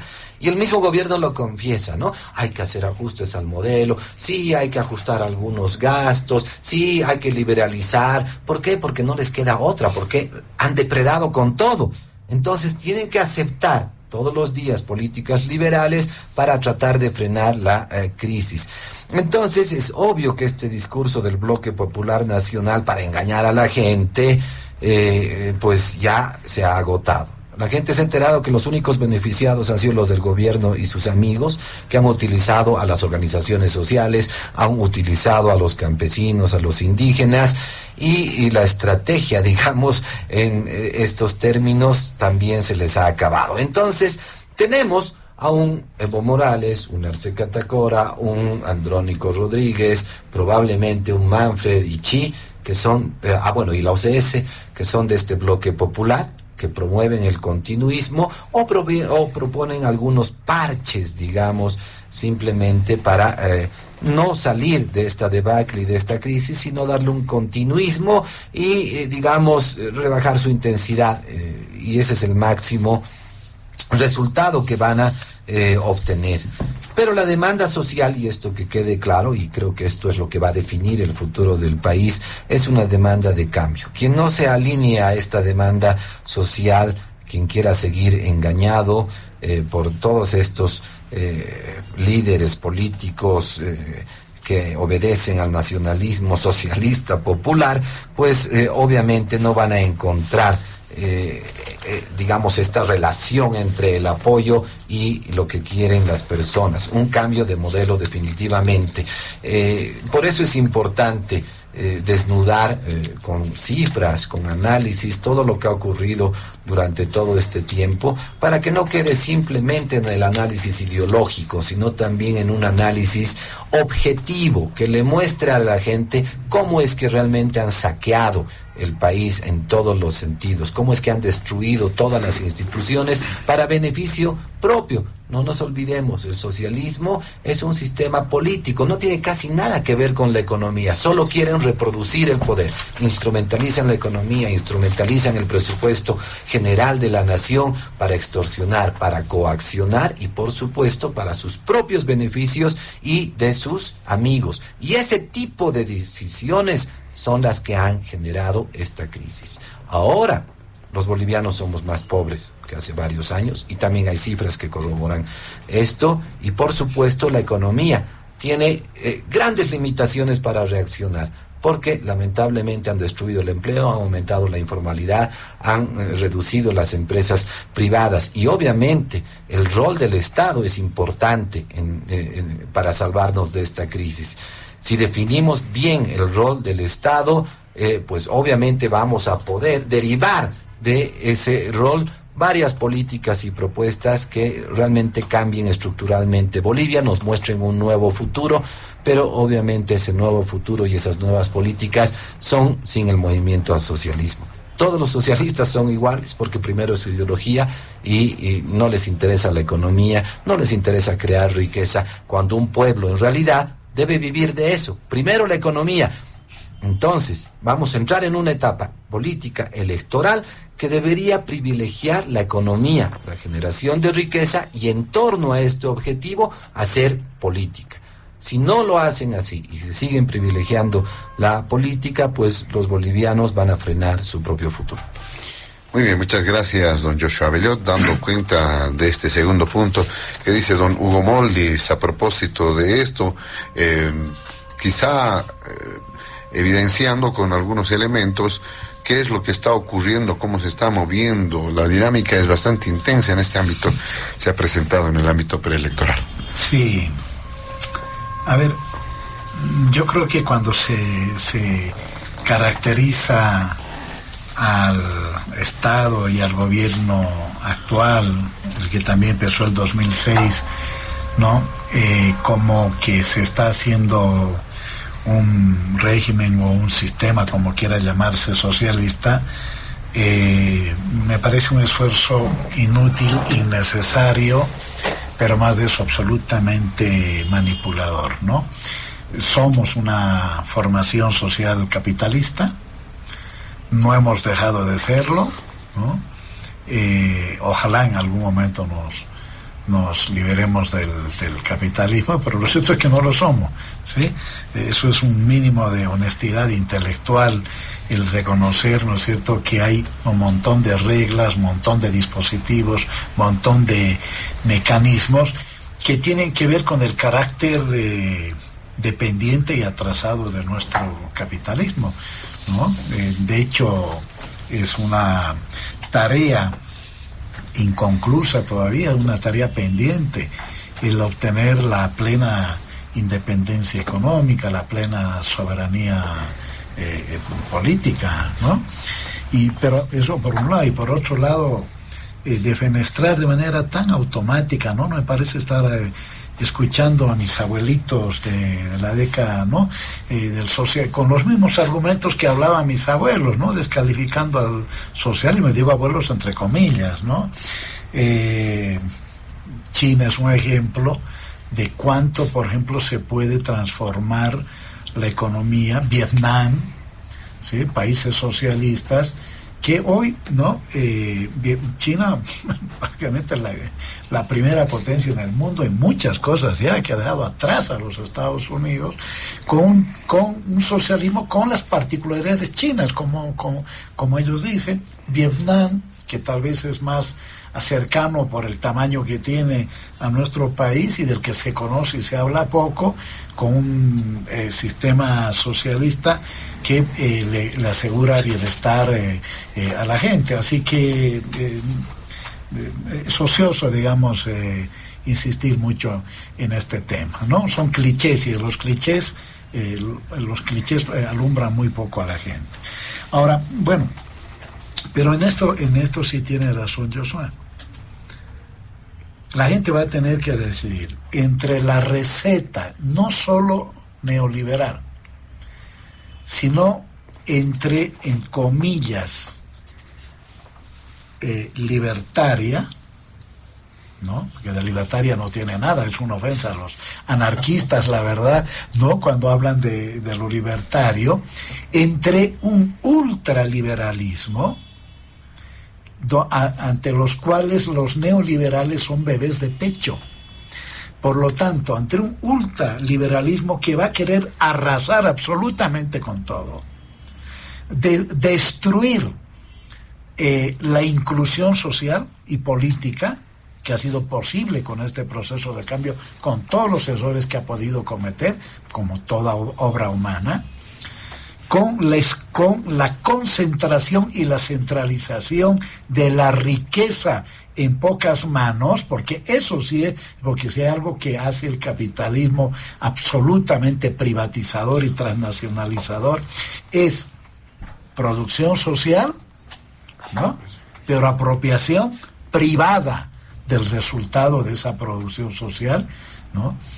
Con empresarios, ojo, Franklin, ojalá hubiéramos tenido empresarios con sentido de patria, con misión de patria, que no voy a dar otro país, que otros países han tenido, ¿sí? Cumpliendo su rol histórico, que es lo que te has olvidado de decir, su rol histórico de producir, de pagar impuestos, ¿verdad? Con explotación, porque el capitalismo implica explotación de la fuerza de trabajo, pero al mismo tiempo empresarios capaces de desarrollar la economía de su país. Eso no ha ocurrido en nuestro país, una burguesía dependiente, intermediaria, y eso no es de ahora. Históricamente no hemos podido romper eso, ni siquiera con la capitalización, como te decía, 1.500 millones de dólares.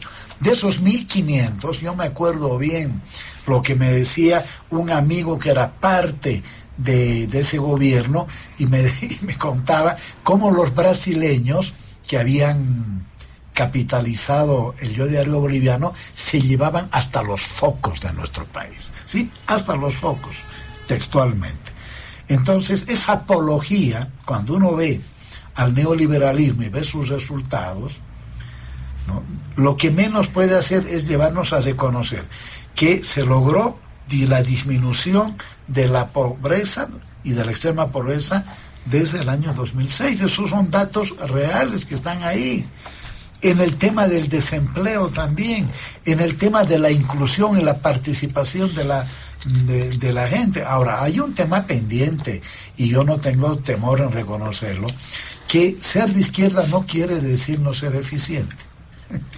Quizá, ¿no es cierto?, en vez de proponer cesar las empresas del Estado, con lo cual echar a miles y miles de trabajadores a las calles, ¿sí?, aumentar el desempleo, la pobreza, la miseria, yo creo que sí hay que, ¿no es cierto?, exigir mayor eficiencia de las empresas del Estado, mayor control.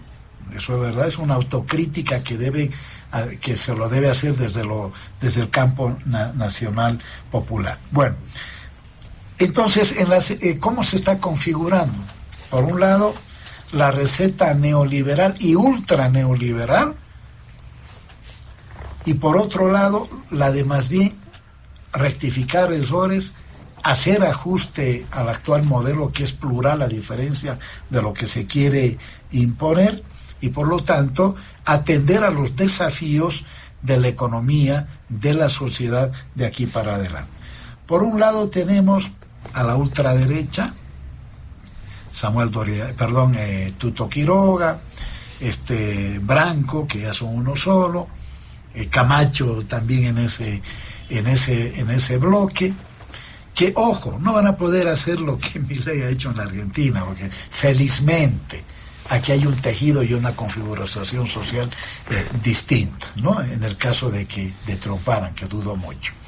En el centro derecha, ¿no?, está Samuel, está Manfred, está Chi, ¿no?, con bastante de populismo o bastante de un proyecto que no termina de configurarse, menos, pero también neoliberal, ojo, también neoliberal. Y en el campo de la izquierda, ahorita la situación está compleja, ¿verdad? Por un lado, hay un expresidente que dice que va a ser presidente a las buenas o a las malas, en este caso primero candidato a las buenas o a las malas. Segundo, un Andrónico Rodríguez que no termina de romper el cordón umbilical, ¿sí? Me imagino que debe ser muy, muy difícil hacerlo, y que puede terminar decepcionando a alguna gente que ha empezado a tener simpatía por él, precisamente porque no tiene la decisión política de romper, ¿no es cierto?, con Evo Morales. Y por el campo, y en el campo también la incertidumbre que todavía queda sobre si Luis Arce va a ser o no va a ser candidato. Es decir, no ha habido proclamaciones de sectores, él no ha dicho absolutamente nada, ¿no? Todo parece indicar que el movimiento del socialismo va a terminar proclamándolo a Luis Arce, pero bueno, la decisión final la tendrá el presidente. Ahora, lo que sí es evidente es que nadie va a superar el 20-22%, ¿sí? Y por lo tanto se vislumbra un escenario electoral bastante complejo que va a obligar no solo a una segunda vuelta, tal como van las cosas, sino a acuerdos de diverso tipo, ¿no? Por un lado, acuerdos entre la ultraderecha y la derecha, y por otra parte acuerdos dentro de lo nacional popular. Y creo que es en este campo, ¿no?, donde lo que se haga y lo que se diga y la forma como se presenten las cosas deben ser hechas de manera tan cuidadosa, porque si no, lo nacional popular va a terminar, ¿no es cierto?, facilitando la victoria de sectores de derecha, neoliberales y ultraneoliberales, como estamos viendo en perspectiva. Por lo demás, y termino, bueno, el primer desafío que queda es garantizar las elecciones. Y si se bloquea desde la Asamblea créditos, si se sigue impulsando medidas de hecho contra el actual gobierno, no se está poniendo en riesgo al presidente Arce. Yo creo que lo que se está poniendo en riesgo es el cronograma electoral y se está poniendo en riesgo las elecciones del 17 de agosto. Ojalá no suceda eso. Muy bien, muchas gracias, don Hugo Moldis. Finalmente, don Franklin Pareja, en este segundo punto sobre el tema y ámbito electoral. Gracias. De todas formas, algo que has dicho, Hugo, que me ha gustado es que hay que impulsar lo público-privado. Y sabes qué, Lula da Silva vino hace poco a Bolivia y le dio una gran lección a Luis Arce. Vino acompañado de 100 empresarios. En cambio, Luis Arce nunca toma en cuenta en la ecuación a los empresarios. Y ahí se corrobora lo que dices. Se puede convivir, ¿no? Desde el socialismo, no necesariamente esa ortodoxia que tiene Luis Arce es la que funciona. El legado del proceso de cambio es la inclusión. Eso no lo vamos a discutir. Hay un antes y un después. Ningún proyecto político puede excluir indígenas, mujeres, jóvenes. Es decir, hay una inclusión. Pero nos están dejando un país en términos económicos realmente con grandes problemas. Por eso, sea el MAS o no sea el MAS, a futuro va a tener que tomar medidas de sentido común. Y estas van a ir por el lado que es denominado neoliberal o liberal.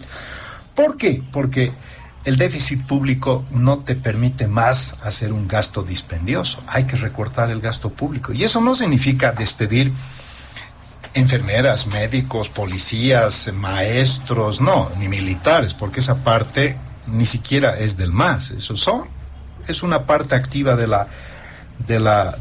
motor boliviano que no está supeditado a uno u otro gobierno. Pero cuando tú dices que las empresas públicas tienen que ser eficientes, ¿y por qué por los bolivianos tenemos que mantener esas empresas? Un empresario cuando invierte le va mal, quiebra, cierra su empresa y se tiene que aguantar la pérdida de su inversión porque implica un riesgo. En las empresas públicas, cero riesgo.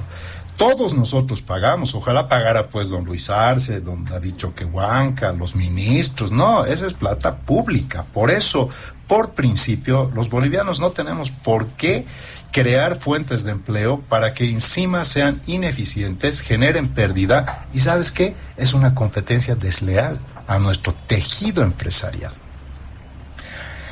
La inflación, querido Hugo, le pega al más pobre. Así como dices que ha habido una importante mejora en la calidad de vida, ahora la inflación le pega al más pobre. El que gana 3,000 bolivianos está liquidado. ¿Sabes cuánto gana en términos reales? El 40 o 50% de lo que realmente antes podía ser. Es decir, si ganabas 3,000 bolivianos y adquirías determinada cantidad de productos, ahora con ese mismo dinero puedes adquirir con suerte el 60%. Pero vamos al segundo punto que no le estamos queriendo abordar, porque el primero está y da todavía para mucho, ¿no? A ver, la carrera electoral. En el campo de la izquierda es la primera vez en 20 años que hay una competencia. Yo creo que hay una competencia por el bloque popular. Yo he pensado y siempre he considerado de que el MAS no es el bloque popular, era una fuerza policlasista, porque cuando ganas con más del 50%, no solo eres pues bloque popular, el número te lo dice. Entonces el MAS tenía el bloque popular, tenía el centro y tenía una parte de la centro derecha. Eso explica un 60%. Hoy es muy probable que ha perdido la centro-derecha y ha perdido una parte del centro. Entonces, ahora sí se está quedando con el bloque popular. Pero ese bloque popular, que puede valer 30-40%, está en disputa. Sigo pensando que el que tiene más arraigo o irradiación dentro de ese bloque es Evo Morales, con todo su desprestigio, en fin. Es el único que no quiere aceptar que no puede ser candidato, pero también tiene una razón. Si eventualmente mañana Morales dice, ya, no soy candidato, pierde poder inmediatamente. Él tiene que estirar todo lo que pueda para tomar decisiones, inclusive para pactar una transición en su mismo foro interno. Pero algo que no va a poder evitar Evo Morales, y esto es cuestión de tiempo, es que lo van a jubilar. Le guste o no le guste. Y por eso él sabe que Andrónico es la figura de un relevo natural, que además a Evo Morales no le interesa tanto si lo aceptan o no lo aceptan en el país. Su preocupación es que él, en las 6 federaciones del trópico, es el único que le puede disputar el liderazgo. No es Loza, no es nadie. Y eso es mucho poder, porque ser comandante, como le llaman, ¿no?, de las 6 federaciones del trópico, el señor Andrónico Rodríguez también entiende que es mucho poder. Y algún rato ese poder lo va a usufructuar y lo va a tener. Entonces no es que Andrónico no tiene motor propio, pero no porque no quiera, sino porque también en su relación costo-beneficio, pelearse con Evo quizás no sea lo mejor. Al final, de una manera natural, va a terminar heredando el capital social del evismo, las 6 federaciones del trópico, el poder y todo lo que eso implica. Quizás no para esta, o quizás sí para esta. Todavía eso está abierto. Entonces, si el campo del bloque popular se divide, aunque sea un 40-60, un 30-70, esa es la gran incógnita. Es la primera vez que la oposición puede tener una opción de ganar sin tener la obligación de llegar a la franja del 40%. El piso del MAS durante todos estos años ha sido 40%, por eso era invencible. En cambio ahora, con una división del campo de la izquierda, ya con un 30% puedes aspirar a competir seriamente. Ahora vemos un bloque que está tratando de construir no unidad, sino el candidato único, ¿no? Si es un pacto de caballeros, el mejor posicionado tendrá que ser el candidato único y continuar, y los otros se tienen que retirar. Pero no es pues un pacto de caballeros, es un pacto de políticos. Como se ha unido Chi Yun-chung y Manfred Reyes Villa, les ha complicado absolutamente todo.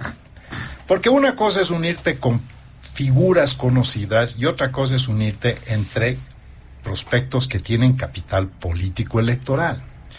De las alianzas que está haciendo el señor Samuel Doria Medina, él se está posicionando no en el centro, Hugo, se está posicionando en la centro-izquierda. Está yendo con Vicente Cuéllar, está yendo con Juan del Granado, está yendo con el mismo señor Carlos Bert, está conformando un bloque, pero yo lo veo más en la centro-izquierda. Y Tuto se está alejando. En vez de que estos vayan a converger en algún momento, más bien se están alejando, porque Jorge Quiroga está en la derecha, no está en la centro-derecha. Está con Branco, está con la ADN, está con demócratas, más cercano a Camacho en cualquier momento. Entonces, ya no hay una convergencia, más bien hay una divergencia. Y eso, en términos de competitividad, podría fragmentar la oposición y podría hacer que haya 4 fuerzas en las elecciones competitivas, donde estaría el MAS como una, Manfred, que tiene base social, Chi, que tiene base social. Es diferente aliarse entre personas que tienen base social o entre personas que solo tienen un nombre conocido pero no tienen ninguna base social. Eso es clave. Y entonces, al final, en el bloque de unidad, ¿quiénes tienen base social? Tuto y Samuel. En eso se resume. Y si estos dos siguen divergentes, estos dos precandidatos, siguen divergentes, se están debilitando.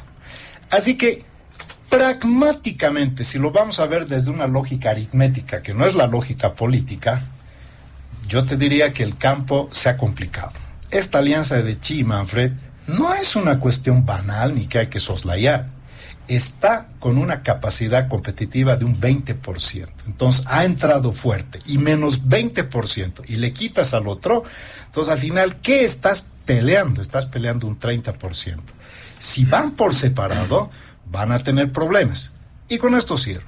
No va a haber ningún gobierno futuro que vaya solo o que gobierne solo. La alianza, ya sea ex ante o ex post, es ineludible y es inevitable. Inclusive el MAS, si eventual, porque sigue siendo un competidor, no va a haber un MAS solito. A futuro, si el MAS gana, ya no va a poder ir solo, ya va a tener que buscar alianzas. Y si no es el MAS, el que vaya también va a tener que buscar alianzas. Pero ¿cómo configuras tu capacidad competitiva? Es muy importante si lo haces antes o lo haces después. ¿Qué te dice la lógica, la estrategia? Tiene que ser antes. ¿Sabes por qué? Porque en la primera vuelta se gana el poder, es decir, tu capacidad y tu correlación de fuerzas en la Asamblea Legislativa. Y en la segunda vuelta solo se gana la presidencia. Para que se entienda claro de que si no tienes una asamblea como correa de transmisión, vas a ser un gobierno súper frágil. Muy bien, muchas gracias, don Franklin Pareja. Nos vamos al último punto de diálogo en Panamericanas, simplemente en tono de reflexión, brevemente, a un par de minutos, por favor, no nos queda más tiempo, a hacer referencia al escenario de conflictividad que puede presentarse en el país. Esto será así, llegará el momento en que la situación se complique. ¿Qué dice don Joshua Bellot? Gracias, José Luis. Unas pequeñas aclaraciones todavía para Hugo, que me dice que utilizo el socialismo como un eufemismo, como un término muy forzado. Lo que pasa, Hugo, es que modernamente la concepción de socialismo ha cambiado mucho, ¿no? Antes, en el socialismo, con la dictadura del proletariado, se apropiaba de la propiedad privada, perdón, ahí la palabra, de los medios de producción, ¿verdad? Ese era el socialismo antiguo, pero eso ha sido reemplazado por la burocracia, por el crecimiento desmedido del Estado, y por eso utiliza el Estado para coaccionar sobre los ciudadanos, para controlar sus vidas y hacerle vivir una ilusión de propiedad privada. Te doy algo, supuestamente es tuyo, pero si no tienes mi permiso, tú no lo puedes utilizar. Y cuando nos dice que están queriendo partir las aguas entre los libertarios y los, digamos, socialistas populares, o que quieren darle continuidad al modelo establecido desde el 2006, nos dice que los libertarios, los neoliberales quieren arrasar con todo, pero el socialismo ya arrasó con todo, no sé qué hay que arrasar. Lo único que queda es construir. Entonces, no es cierto, el capitalismo puede concentrar riqueza, pero el socialismo lo ha hecho aún más. Todos estos años, el 2005 los informales llegaban al 64%, en la actualidad podrían estar superando, el 85%. La pobreza el 2012, el 28% de las familias bolivianas vivían con menos de $5. El 2012, para el 2023, este número de familias ha crecido a 36%. Ha habido un aumento de la pobreza. Y por último, Hugo nos acaba de chantajear como lo hace el gobierno todos los días, ¿no? No aprueban créditos, cuidado, no haya elecciones, dicen, ¿no? Tienen que aprobar deuda. Entonces, ¿cuál es la lógica? No conformes con una crisis de balanza de pagos, o sea, escasez de dólares, ahora quieren generar una crisis de deuda externa también. Quieren llevarnos seguramente a una hiperinflación como la que vivimos el 82. Entonces el gobierno no quiere tomar políticas estructurales para el cambio. Llama a reuniones con sus amigos para que supuestamente le den ideas y sale puro verso y pura poesía. Pero yo creo que las aguas sí están partidas. No se puede hacer ningún acuerdo con el gobierno en este momento porque ya están de salida, porque el gobierno no quiere reformar la justicia, el gobierno no quiere tomar medidas de ajuste estructural, el gobierno no quiere reducir los gastos, el gobierno no quiere liberar a los presos políticos, el gobierno quiere seguir empoderando al Chapare. Entonces, ¿qué se puede negociar con este gobierno? Pues nada. Por último, quiero decir una pequeña diferencia. Miren, la diferencia entre un ciego y un fanático es que el ciego sabe que no ve. O queremos seguir de fanáticos, o queremos quitarnos la venda de los ojos, demostrar que amamos al país y apoyar un cambio de verdad. Esto es hacer todo lo contrario de lo que hizo el movimiento al socialismo. Muy bien, Gracias. don Hugo Moldis, el último punto, no hizo referencia, don Joseph, al último punto. Sí, último punto, por favor. Que enturbiar las aguas para que parezcan Escenario más profundas es lo peor que se puede hacer intelectualmente, ¿no? Bueno, a ver, yo creo que la conflictividad, que es normal en Bolivia, hoy se va a acrecentar producto, uno, de las condiciones materiales en la que estamos, no se puede ignorar esa realidad, pero al mismo tiempo por el carácter, ¿no es cierto?, ya preelectoral, en la que evidentemente los sectores sociales, vean ustedes en el pasado, tratan de obtener una mayor o menor aproximación hacia el gobierno y por lo tanto también de negociar con los partidos que hoy están en competencia una posición futura, ¿no?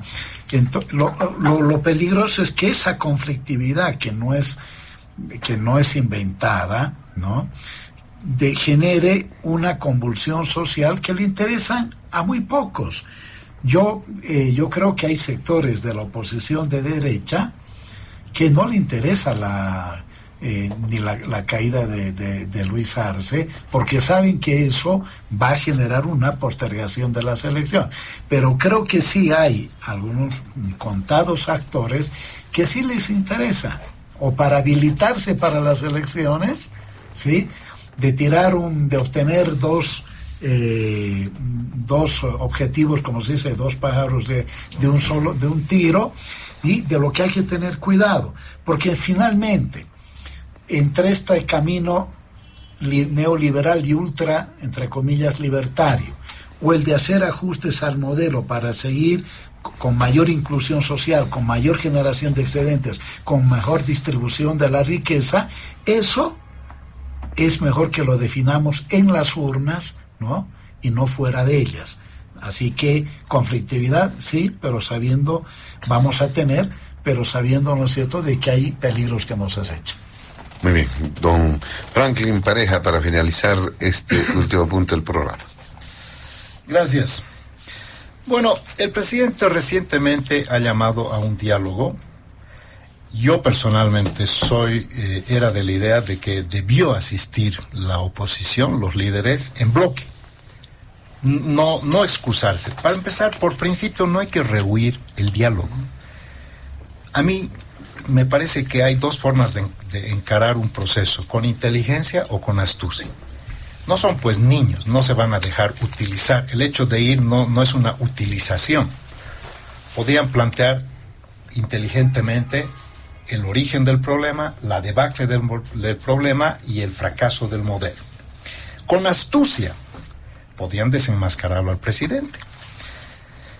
El punto de partida de ese diálogo, si iba el bloque, era decirle: primero, presidente, si usted quiere preservar la democracia, cesemos a los autoprorrogados. Depende de la bancada arcista, porque está en manos de la bancada arcista. No han instalado eso en la agenda y obviamente ha pasado todo intrascendente, pero podían haber ganado en diálogo una situación mucho más rentable que no yendo. Pero bueno, allá ellos. Resulta que ayer la Asamblea Legislativa aprueba los créditos, aprueba el indulto que se dio en una sesión donde Andrónico, cuando estaba de presidente de la Asamblea, condujo, y aprobaron créditos, aprobaron indulto y cese de autoprorrogados. ¿Qué ha hecho ahora el TCP? Aprueba créditos, aprueba indulto y no su cese. No, pues ya es un descaro, ¿no? Ya, es que realmente ya no hay palabras para esto. Si no hay elecciones, va a arder Troya. Y si se roban las elecciones, doblemente va a haber Troya. Así que aquí ya no es jugar con el país. El horno ya no está para bollos. Así que realmente yo creo que ahora todos tenemos que empujar para preservar el proceso electoral y para que el proceso sea íntegro.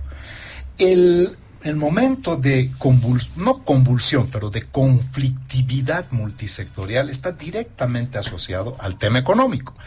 Porque si bien es cierto que en Bolivia vivimos una devastación de la institucionalidad constitucional, derechos y libertades en muchos casos vulneradas, presos políticos, muchos abusos, pero eso a la gente no parece hacerle carne. Pero cuando le toca su bolsillo, cuando tu ingreso ya no te permite alcanzar, cuando tienes que hacer kilométricas colas, saltan gremiales, saltan maestros, saltan industriales, salta ciudades, salta todo el mundo. Entonces, de ahí deviene el proceso de conflictividad. Yo creo que este es un momento extremadamente delicado. Sería absurdo pedir acortamiento de mandatos, renuncias, si faltan 3 o 4 meses. Eso empeoraría la situación. Pero repito, y con esto cierro, si no hay elecciones, va a arder Troya. Y si las elecciones se las roban, va a arder doblemente Troya. Así que vayamos despacito y por la sombra, porque el país ya no está para más, diría yo, escándalos que nos van a llevar a una confrontación fratricida. Gracias, José Luis. Muchas gracias, don Franklin Pareja. De esta forma, amigos de todo el país, llegamos a la finalización de Diálogo en Panamericana. Agradecemos a nuestros invitados especiales este fin de semana, Joshua Bellot, a Hugo Moldis y también a Franklin Pareja. A nombre de la dirección de Panamericana, la planta ejecutiva y quien les habla, José Luis Flores, el compromiso de que el programa retorna el siguiente fin de semana. Permiso. Diálogo en Panamericana.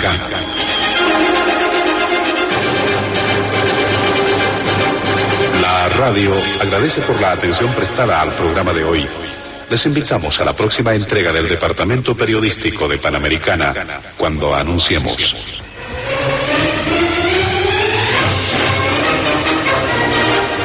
Diálogo en Panamericana.